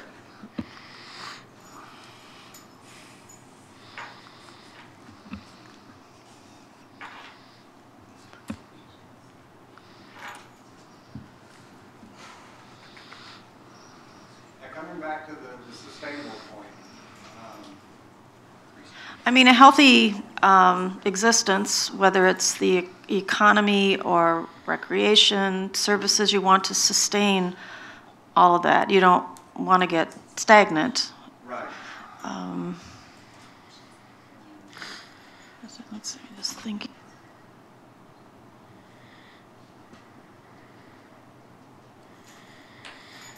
I guess, you know, any of those, you could put a government that sustains a trusted, responsive, or the second one, a government that sustains innovative. On the first paragraph, a government that. Both of them? Or you want the second one? Oh, okay, yeah. I think maybe the second one might be better.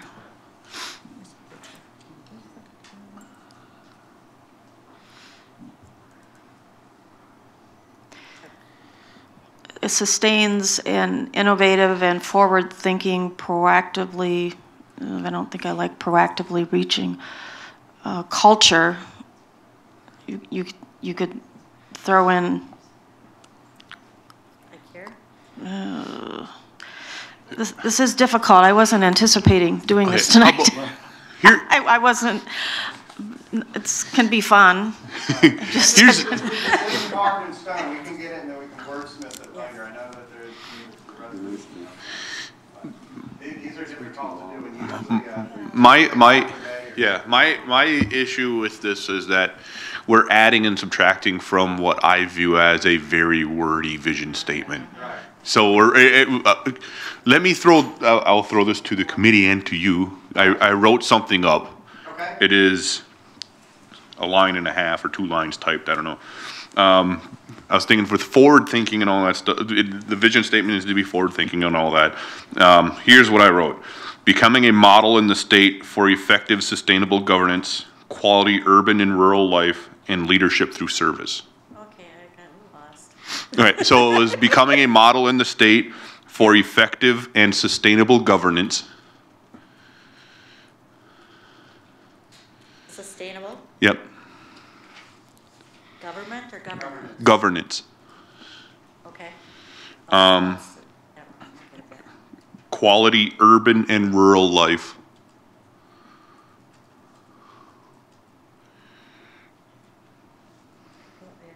Urban? Yep. Okay. And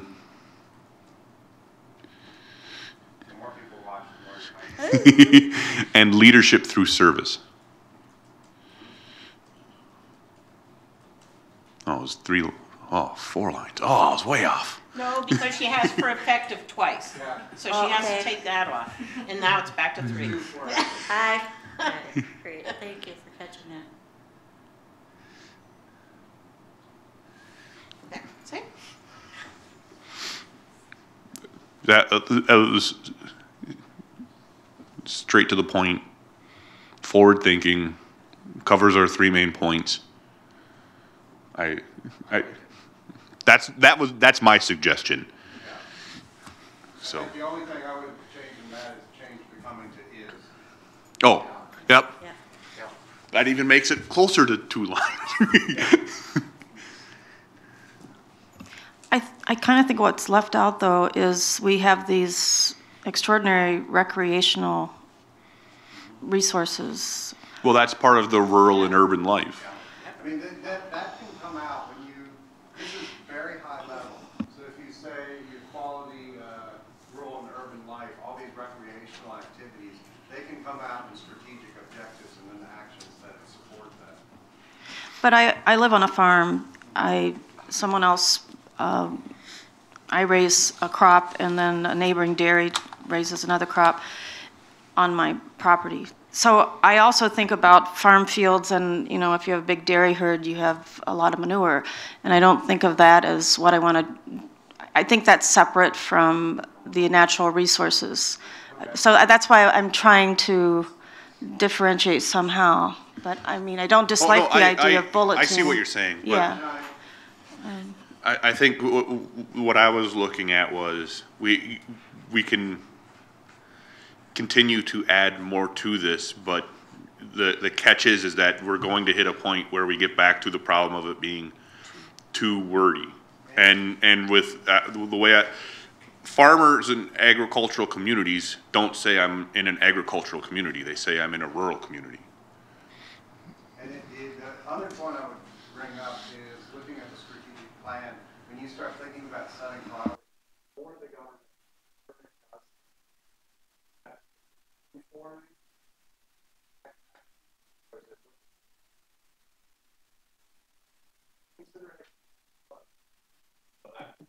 Not against any modifications or anything to this. I'm just to justify what I was saying is the way I was looking at it is what we need is a very long, what I would consider 5-year plan, if that's what you were put forward. So we are a growing community, and we want to make sure that as for the effective governance part, we need to make sure that what we're doing in towards the broad pictures of things, the decisions we making are going to be impactful and sustainable. We need to acknowledge the quality of life in our area, and just quality of life in general includes all natural resources, because one of my favorite lines I've ever heard on the county board is quality water is quality of life. And it was during an event, I can't remember which one it was, a land and water conservation event, and that just rang true. Is that and so by putting quality rural and urban life, it encompasses so many things in my view. And then service has always been a big part of St. Croix County, whether it's the nursing home, as it is now ESR. We've taken great pride in, as a county, in service. So I would just suggest be a leader in the state. Don't change it yet, but let me just throw this out. Be a leader in the state for effective and sustainable governance, quality, rural, and urban life through innovation and service. One of the reasons why I say that is I like being a leader in the state. Model, I'm not sure why it just thinks, I think of Hollywood. And then our motto there is innovation through service, or whatever I can't read it. It's in the red tagline there. So to get that in the vision statement, to me, makes a little bit of sense. So that would be the only change. I think I like the basic of it. I would just like to get leadership up front and have it through innovation and service. So we're doing it through some action, through innovation and the service that we provide. Once we used to say service is our purpose, that fell by the wayside, and we went through whatever the new tagline is, service through, or innovation through, whatever it is, cooperation through innovation, or whatever. So I have a question. A vision statement is different than the mission statement? Yes. Okay. Yes, So do you think that it's good to be redundant? Very short, so that you don't want it paragraphs long. People should be able to. I guess my question is it common, and I don't know the answer to this, to have the same verbiage in a mission statement that you have in a vision statement? Not normally, no. No, as it sits as a vision, mission statement is where you are, and a vision statement. Mission statement is where you are, and a vision statement is where you want to be. The mission statement is what you're doing. Or what you're doing, yep. The vision statement is the destination where you want to go. Leadership. So we could have a leader in the state for effective?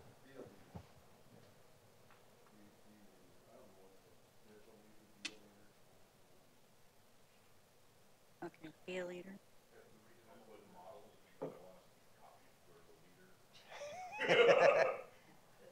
That's the reason I did leader, model versus leader, is because I want to be copies instead of being seen as the extreme that I want to reach.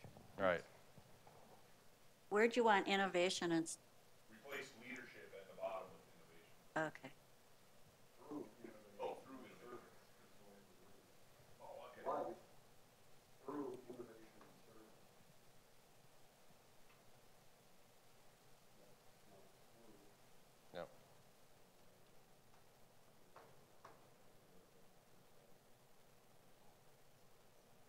Okay. Oops. Okay, is that it?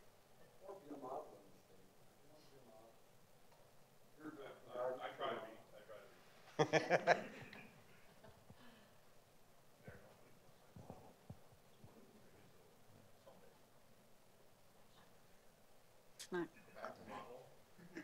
You want model?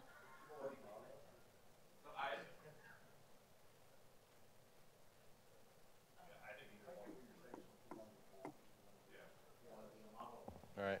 You want, okay, so should I change it to model? I don't know how much of this is, we're debating it here, is this going up to the full board? Yeah. So what we're trying to do right now is develop the vision statement that's going to go up to the full board. That you would recommend as a committee. right? Oh, okay. Give them something to work with. Okay. Yeah.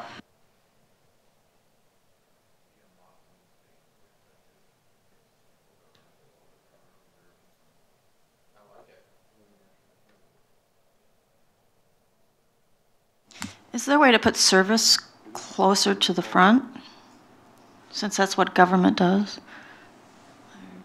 I don't know, I just, Okay. Be a model in this, wait, hold on, let me, I have, Okay, write this down. Okay.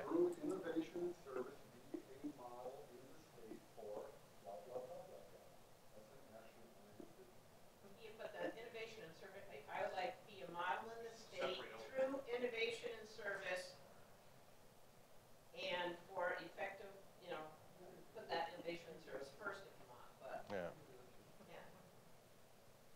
I don't think it matters. I have it, okay. Change, okay, so be a model of service in the state.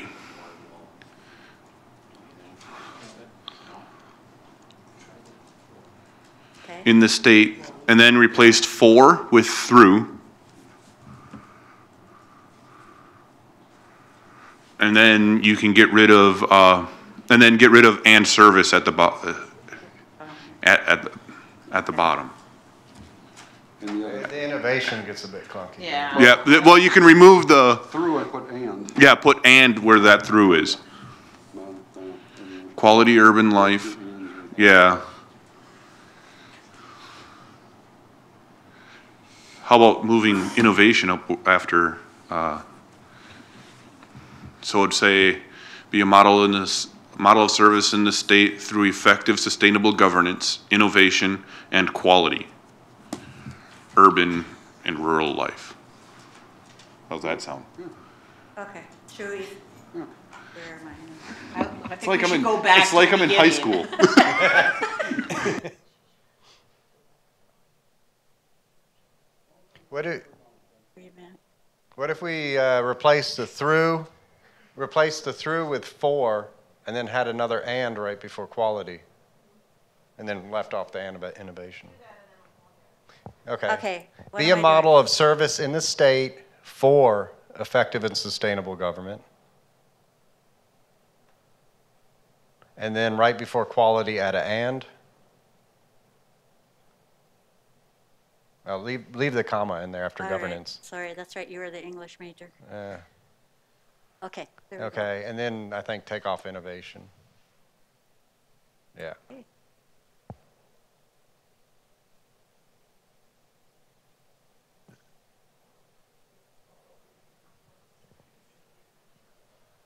Be a model of service and innovation. Yeah. An innovative model?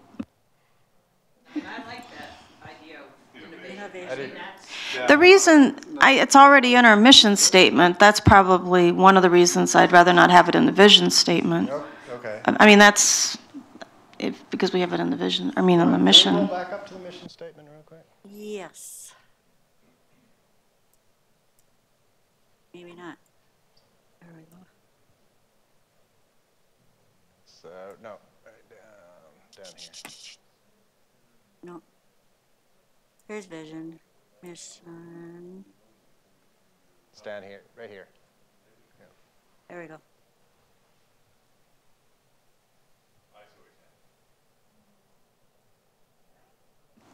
This might be the forum to, I've already stated this in 2 other forums. With that mission statement, I feel strongly that it should say St. Croix County government provides services that promotes the safety, health, and welfare of our citizens through innovation and cooperation in a fiscally and responsible and accessible manner. I just think services needs to be right up there up front. And we've talked about that in the bylaws and changing that. Well, are we going to change the mission statement and the vision statement, or are we just working on the vision? Just the vision statement. Okay, so we're not even going to touch the mission. I just wanted to refresh our minds what's in there. Okay. Okay. I want to go back down.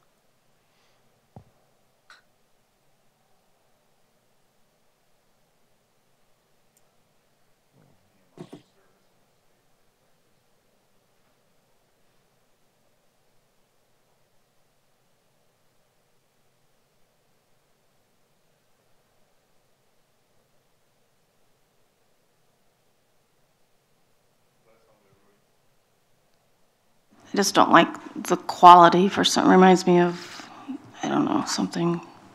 I like the rural, I like that because I think we need, that is who we are. Would be better than quality. I know, I don't know, I need time to think about it. I'll probably figure it out tomorrow. Yeah, that's. You got 3 ands in these. Can we get rid of the first and with just effective, sustainable governance?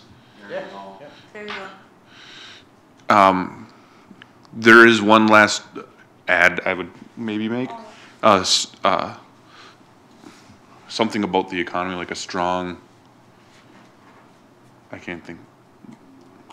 Yeah. Vibrant economy.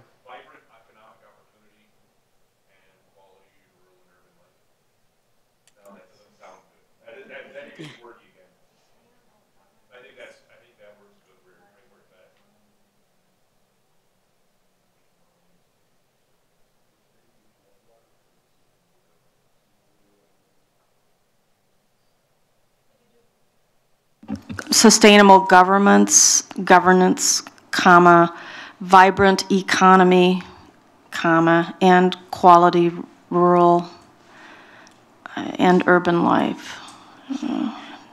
Yeah, you could do a slash and get rid of the and. Or you could do an ampersand, and then you wouldn't have the redundancy of the AND. Can we do that? Expert? Anything we can do. Okay. I mean, that's Okay. that. So Did you want it would to- read, in the state for effective sustainable governance, comma, vibrant economy, and quality rural / urban life, right? Or ampersand, I don't know. or whatever. A slash just Yeah, doesn't seem very yep. sophisticated. Right. Okay. Yep, okay. I think that's good enough to recommend, you know, to get it on the floor of the county board or to move it forward. Okay. It's good? You think it's good? I think it's good. I'll save it. Okay, I'm going to save it, so Okay, we'll fix it before then. good work.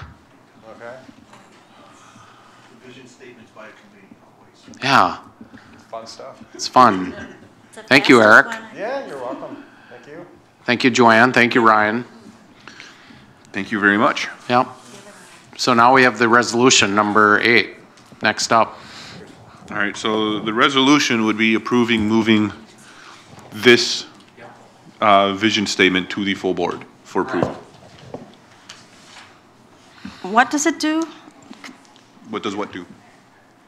It, Yeah, I guess I- approves the strategic plan, the vision statement, which was just worked on, the roadmap, guiding principles, and these were the product of the committee of the whole workshop, which we had back in, when was that?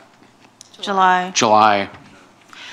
So my questions about this, I looked through this and Kristen helped me with, or maybe it was Jackie, so I didn't have to look at this, a bunch of artwork of a highway, which I don't like, quite frankly. And then I worked with other nonprofits, and then I pulled out the HSS, some goal setting and strategic goal setting where you don't have all this graphic stuff. And so one recommendation is that we just simply have highlighted areas, and if you want to put number 1, 2, or if you want bullet points or some other kind of fun bullet points, I think that's interesting. But basically, the new information compared to what we had from July, there were a number of additions, I guess would be one description, and I'm not comfortable with what we have without going through kind of a process. And I didn't go to the retreat that the staff had. And I guess one of my questions is how many department heads, what was the number of staff, and were they just department heads that came to the retreat to review this? I think it was at Ready, I guess Yeah, it I was don't off-site. It recall was just where department, it it was just So- department heads, yes. So how many people came to that of the department heads? Oh, I don't know, there were probably 25. There's only a couple that missed. Yeah, there was real good attendance. Okay, And good. really what we did was we took the work product of the county board after you met in July, the work session. We took that and tried to develop it a little bit further. And so going back to the visuals, we can certainly take the information that is contained on this visual and make a written, 2-page written document which will define what the guiding principles are and the priorities of the board. But we also thought it, visually, it shows something as well. But you can take this visual very easily and turn it into a 2-page written narrative. Yeah, I guess I just, But it's less some busy people, that way, and then you can it's confusing. I think it's important to see both because some people are more visual. Yeah. I'm personally more visual Yeah, than I am. I'm an artist Yeah. of sorts, and so I understand that. But when I look at this, I'm like trying to figure out, do I go from the top down through what's responsible, then I go further down, or am I supposed to shoot on over to the right? And that kind of causes me to want to just see this in a way that it's more cut and dry. And it's an option, I suppose, to also add the visuals, but I find it confusing. Do you want feedback from us on some suggested changes, or is this something we're going to go through in a CO committee meeting of the whole? It's up to the committee. It's up to the committee if you would prefer to go through another workshop to flesh this out a bit more. That's the prerogative of the committee and the board. I don't necessarily want to do that. However, I did review this, and I would like to make some additions or ask some questions on, 4 or 5 notes that I made. I thought that this is what one thing I'm going to say, first of all, you have those little they're not triangles, they're diamonds, whatever. They're on 2 pages. You don't need them both. And so that's and over and above it, this is what the board has already worked on. I mean, at some point we have to say, okay, let's stop adding on, and do the work that this is asking us to do. Because we're never going to be able to include everything. That's just part of life. And if this is what the committee of the whole came up with, and if this is what the department heads added onto, then let's get to work. Instead of just adding on to this, I would like us to start working on what this is telling us to do. That's my own personal opinion, but yeah. Yeah, I really don't want to add on. I want a clarification and some verbiage changes. Did others go through this? It is quite a bit different, Judy, there are a lot of additions that the staff added, and I'm not saying that that's negative. I just took the time to go through it, and for instance, under changing public sentiment demographics, if you can find that, it would be under marketplace realities. She's on, I believe this is. Let's see, marketplace realities, and there's positive signs of local economy strengthening. Let me find. Page 28. So page 5 of what we went through in July. So it would be. Well, I don't have that version here today. This is the version that we have. So It's if you all find, completely updated. yeah, and That's not on any of these as far as I can find. So if you look, marketplace realities, and then you have the second heading, which is changing public sentiment demographics. Do you see it up there? Yeah. So where it is dynamics, here's my question. It's the 1, 2, 3, fourth one down. Dynamics of Twin Cities Metro and rural communities will continue to shape county direction. So my question is, what does that mean? We are recognized as a part of the on the Economic Development Committee, we are recognized by the Twin Cities Economic Development as part of them. And over 60% of our population actually works in the Twin Cities. So it's recognition of that. My question is, why would we have both that piece, the Twin Cities Metro, and then secondly, a very different piece of what St. Croix County is, which is the rural character or municipalities. I would call it municipalities instead of rural communities. But I guess I just felt that those were two separate pieces. And I actually think it was intentionally put together that it's the balance of that, to preserve your rural heritage and yet to account for the fact that being that close and part of the metro area also shapes the direction and the decisions that you have to make. So I think that's why it got combined. Do you recall? Was that the intent? It's kind of the struggle between the two. Right. And then I would put the rural communities piece first, because I see us more as a, not a huge city, not a metro, and I know we are part of the metropolitan area, and I understand that, Travis. But I don't want to emphasize that piece. I want to emphasize the rural character and or the municipalities in the county versus the metropolitan Twin City.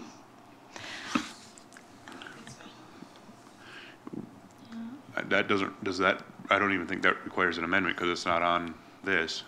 But my personal view is that putting one ahead of the other doesn't highlight either, because they're both a part of it. And then you could, if we're going to argue that, then it's like, why is Twin Cities got a capital T, capital C, and rural communities doesn't? You know, there's. I would think put we're them separate. changing it just to change it. I question that. Because they're not, they're on the same line. We're balancing them out. It would be a completely different thing if it was the dynamic of the Twin Cities Metro, and then underneath that we put one, or put the rural communities. But that's showing. I think the argument we're having right now over this is showing the balance that we need to do. So. Okay, I asked the question, and I like to put what we are first versus what is across the river. So but let me add on, then we get down to federal and state political environment. So was this an effort to try to list factors that are happening currently. And then I felt that piece of that, maybe that got left out, and we have the effects of Act 10. However, I feel that the current state and federal government is limiting available resources through budget cuts and allocations to county programs. But that's under economic limit challenges. Well, I mean, that's the 3 bullets encompass that. Exactly what you just said. The 3 bullets are taking that into consideration. It's not stating it exactly line by line by line, but when it says economic and levy limit challenges will continue to constrain resources, which is why we've had to cut, unfortunately, some programs. The first bullet point does address that, but not in a more general, totally encompassing way, instead of saying, I mean, budget cuts have been made. I mean, it says the same thing, I feel. Can you go to the next page, Kristen, for a minute, please? No. Right here, do you want? I'm sorry, go up, go up. No, that's good. Get one more page down. Okay, all right, perfect. I thought what we were trying to do is fill in the spot that says TBD. That's it. That's all I thought we were doing. Right, and advancing the resolution to the board. Okay. Yep. But we seem to have moved beyond filling in that blank of TBD to reconstructing this entire document. And I don't believe that's what the purpose of tonight was, but maybe I'm wrong. I thought we were just supposed to fill that in, advance it to the board, and let them have at it. Right, but the committee also, as part of the resolution on number 8, up the rest of it incorporates all of this. So if there are any glaring issues or changes that you want to see as part of this, yes, now would be the time to recommend that, or to get those to staff before it hits the county board floor. Would that be a more appropriate way to do this? Yes, I would think. I would be happy. Rather than trying to wordsmith this evening, I would, as a committee, recommend any changes you have to my office, either myself, Tammy, or Kristen, and we will try to incorporate those recommendations as part of the overall document. Excellent. Okay? So then, in terms of the timeline, does it make sense to do that over the next month, hopefully in the next week, and then bring this back to us to pass or recommend this resolution? I mean, is there a time frame that we have that? One of the things we were hoping to do was have the strategic plan approved so that departments could finalize, those that don't already have their own individual strategic plans. They could finalize their department plans, and we're trying to correspond the timing to the next P4P cycle so that staff goals can be developed to be aligned with the county strategic plan as well as department strategic plans. So the current P4P cycle ends April 30th. So we were really hoping this could go to county board in April. And I'll just say that we have been wordsmithing these documents for months. Staff have. So, you know, to Judy's point, we could wordsmith them forever. But staff have been working on them for quite a while. But that was our goal in terms of timing, was to get this all approved so that the next cycle of P4P goals could all be developed to align with this strategic plan.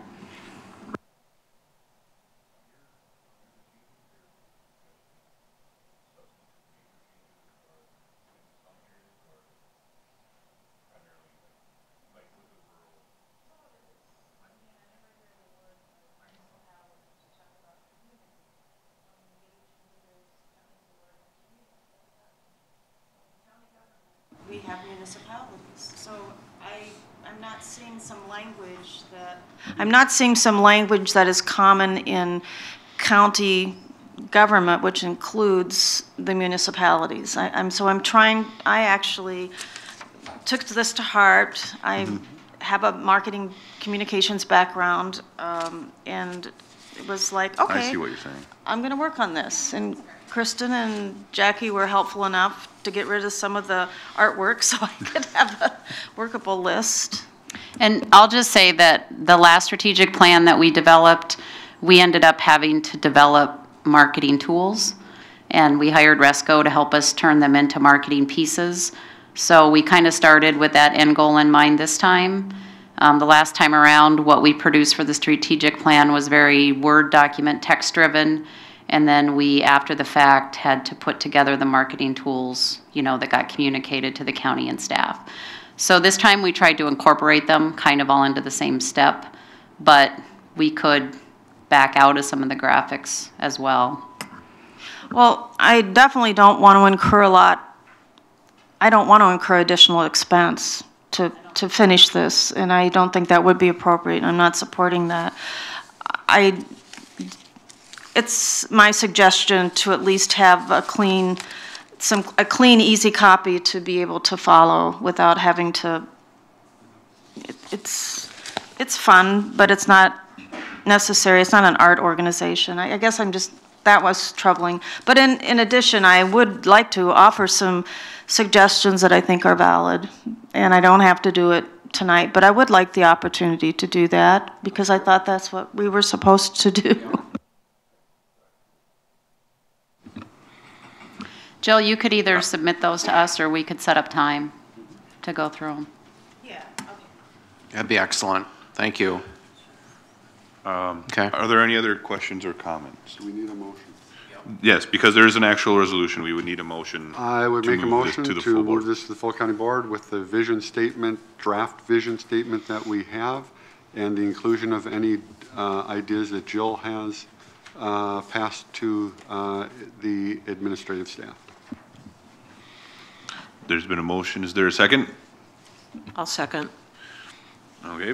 There's a motion and a second to approve the resolution for the 2015-2017 strategic plan, vision, roadmap, guiding principles, and summary sheet with the addition of the vision statement and any adopted language from Supervisor Berkey. Or others. Or others.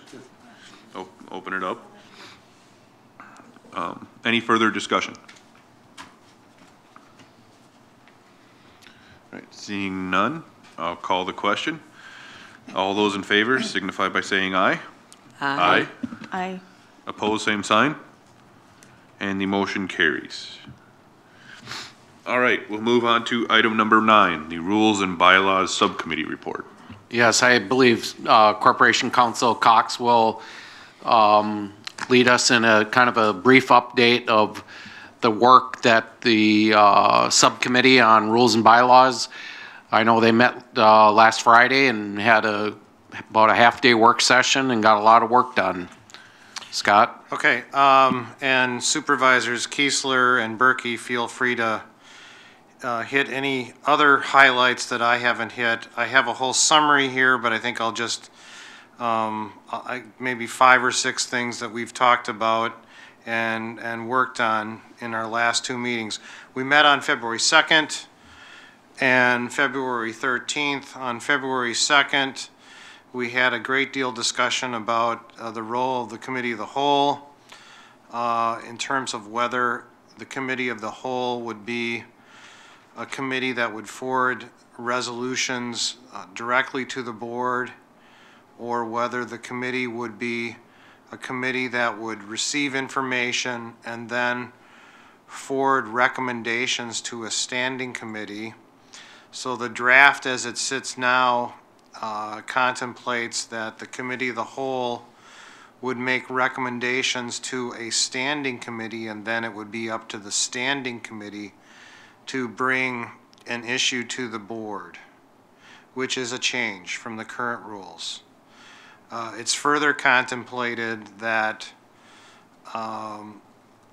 one of the reasons why the Committee of the Whole in the past was authorized to bring resolutions directly to the board is the fact that the board only met 10 times a year. It does not typically meet in February and July.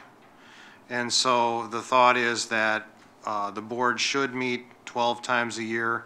That would obviate the need for the urgency of the Committee of the Whole to bring matters to the board meeting more frequently. At that February 2nd meeting, we also discussed the reorganization of the rules. So the rules that you're going to see are going to be reorganized, what we think is in a more logical order, separating the board's duties from the meeting rules to the rules of order. And you'll have a look at that when the document's finally done. February 13th. So we met for 4 hours.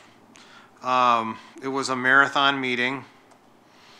One of the major issues decided upon at that meeting was that the draft will read that the numbers of the number of members from the admin committee will be increased to 7, with 6 of those members being elected, and the county board chair, and I believe his or her designee. Is that correct, Ron? It was the county board chair was the 7th member. Okay. Yeah. So it was 6 plus. 6 plus 1.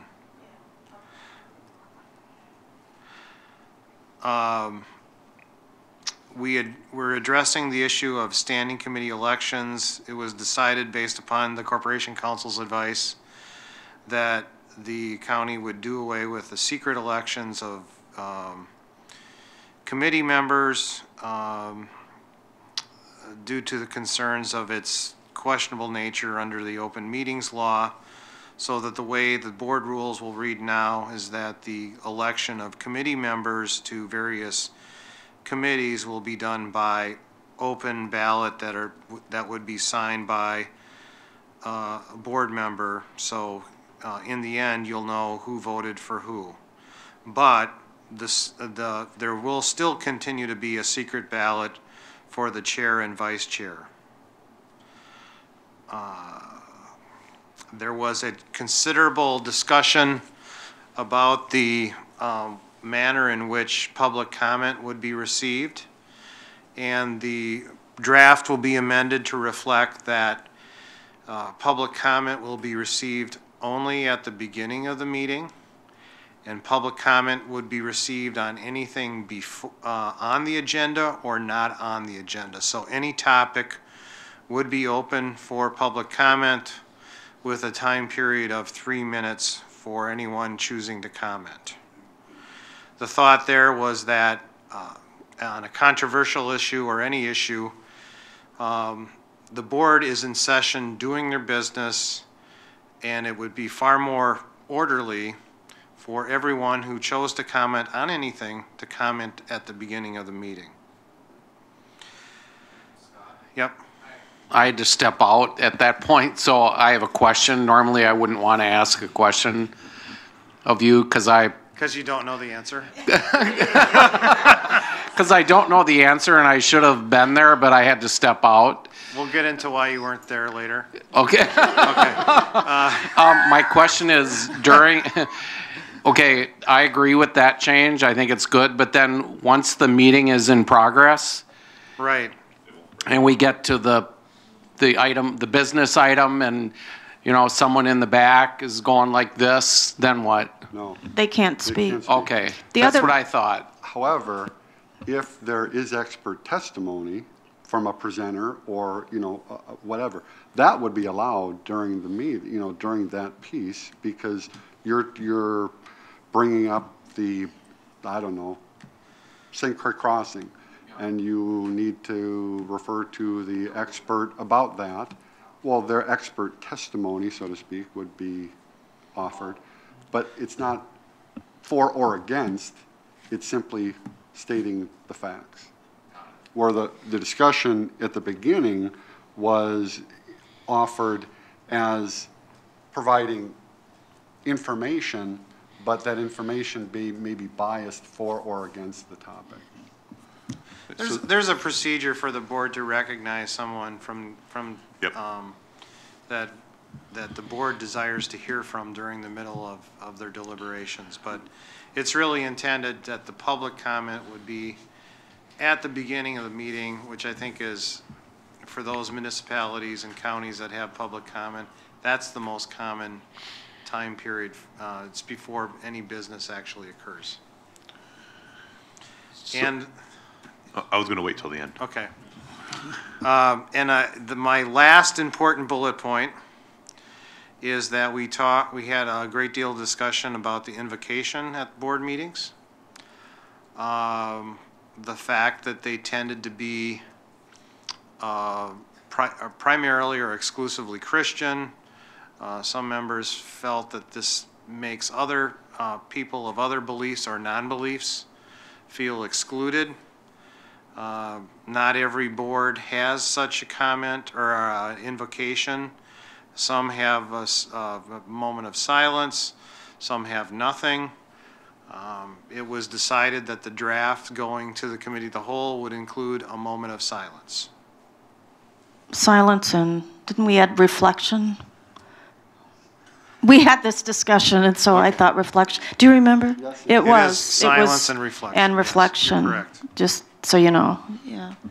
Could I, Travis, ask? That recount was both concise and eloquent. Thank you, Mr. Thank you. With respect to the public comment, the other thing that we don't want to do is to discourage redundancy. There will be a number of people that will come and they want to make the same comment that somebody else did, and we felt that those comments are all valid and we need to listen to them all and not make a blanket statement that says that we're only going to listen to a certain number of those, but not everybody. We want to certainly encourage public comment. Okay. Any other questions? Yep. Going on that, so there will be a limit to how long the public comment session will continue? I mean, if we want people to continue to say the same thing, you could have 300 people in it, 3 minutes. I mean, is there going to be a limit? I mean, I've been at those public comment periods. There maybe could be a limit.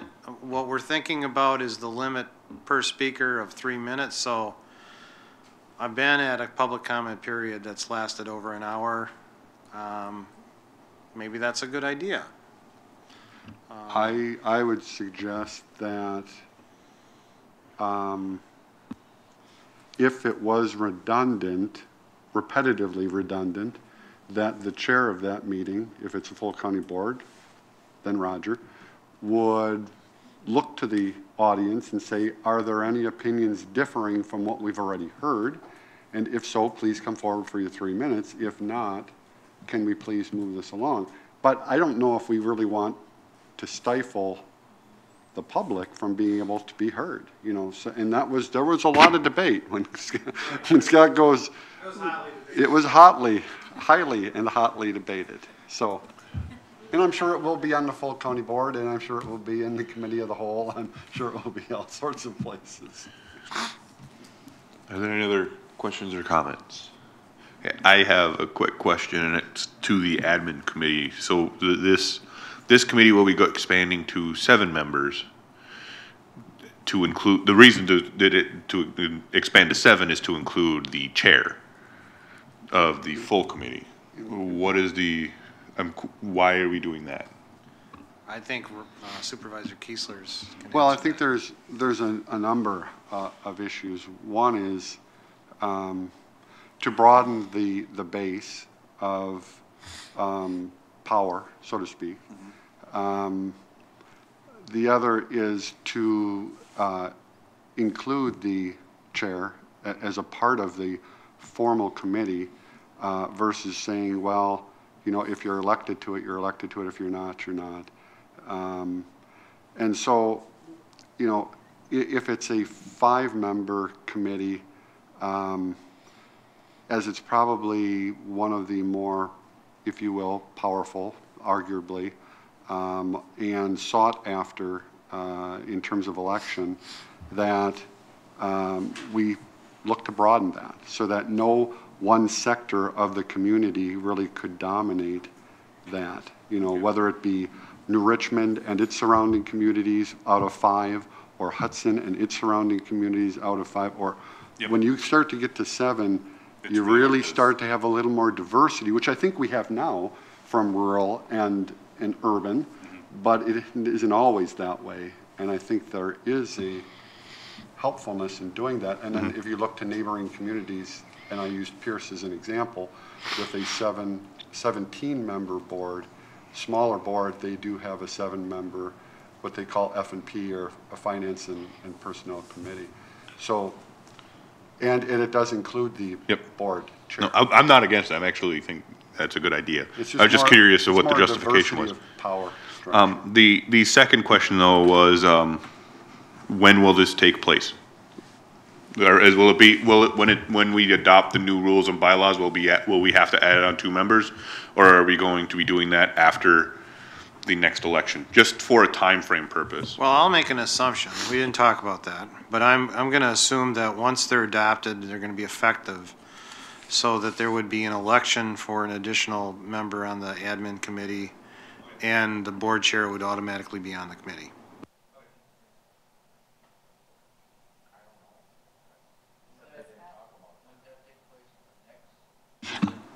My feeling is bylaws, that it waits until the next election. Right. I think we had some discussion about that. That it doesn't happen in this term. Correct. So.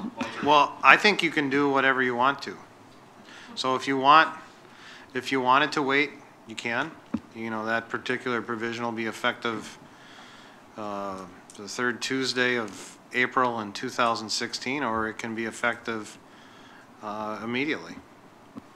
Okay. No, I was just curious on the timetable of it. So it looks like it was for the next election. That was what everybody was thinking. Yeah. Okay. Okay. Any other questions or comments? Good update. Thank you, Scott. Thank you very much. And what is the next, when's your next meeting?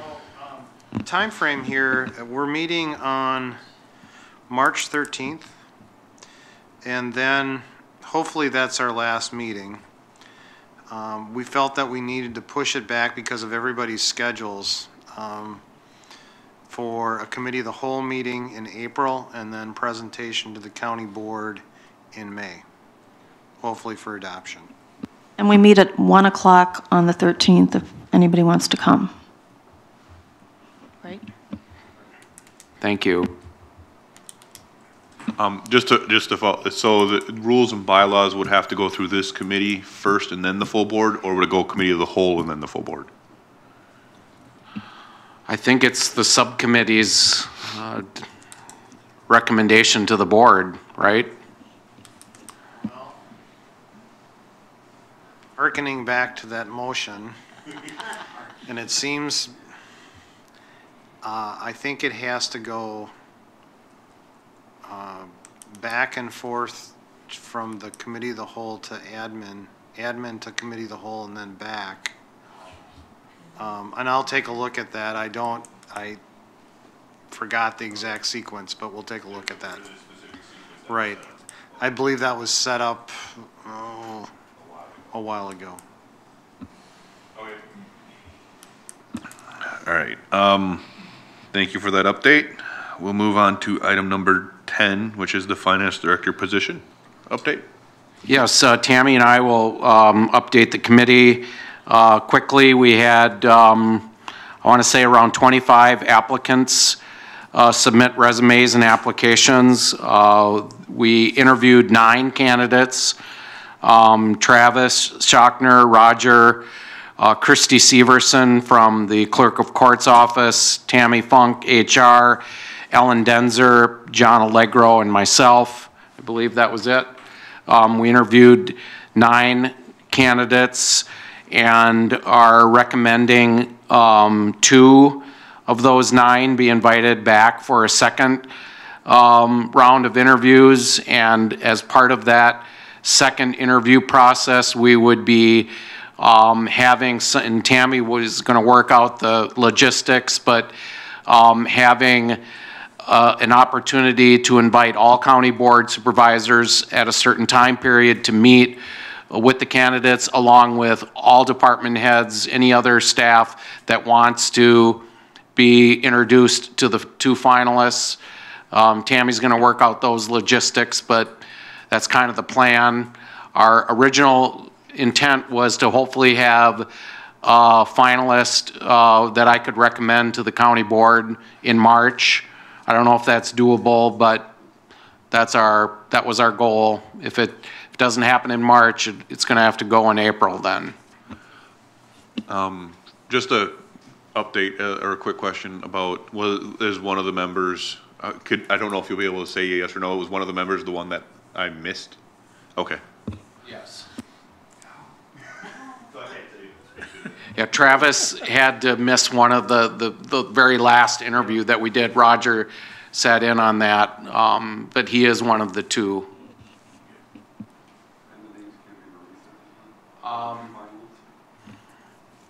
We haven't confirmed with them once they are. Once they're confirmed, yeah.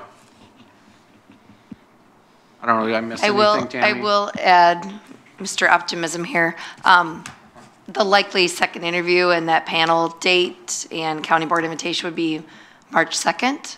So if a decision's made that night, that day, and that person can come to county board March 3rd, or Mr. Thompson's ready to recommend their nomination, then you would have a March 3rd county board appointment. Otherwise, it would likely be April, but. Any questions? That's all I have for that item, Mr. Chair.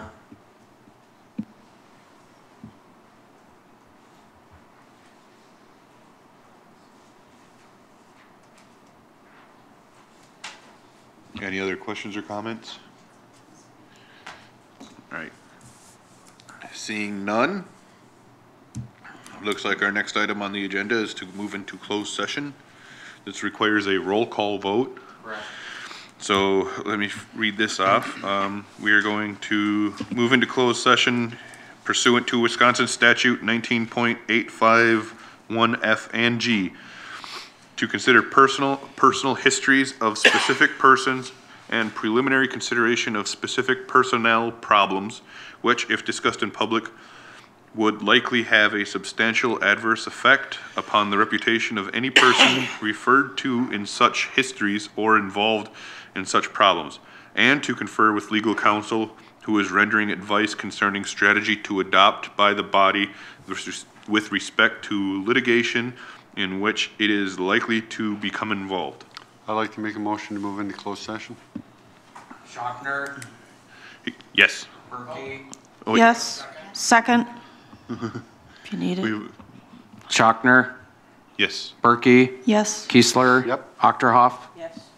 All right, we will be moving into closed session. I believe we need all the board members who wish to stay in can stay. Mr. Thompson, Mr. Cox, and do we need Ms. Funk? So I have a suggestion, and it's a bit bifurcated, but two parts. Sorry. Okay. I would suggest, at least with respect to the litigation, and they are somewhat related, that Tammy Funk and Kristen Ziliak as the risk manager could sit in, but when we get into the employee personal preliminary problems and personal histories, perhaps one or both of them would be excused. Does anyone have any? Would we want to start with the litigation part first then? Yeah. Okay. So then, all right, I will follow council's advice as the members who can stay.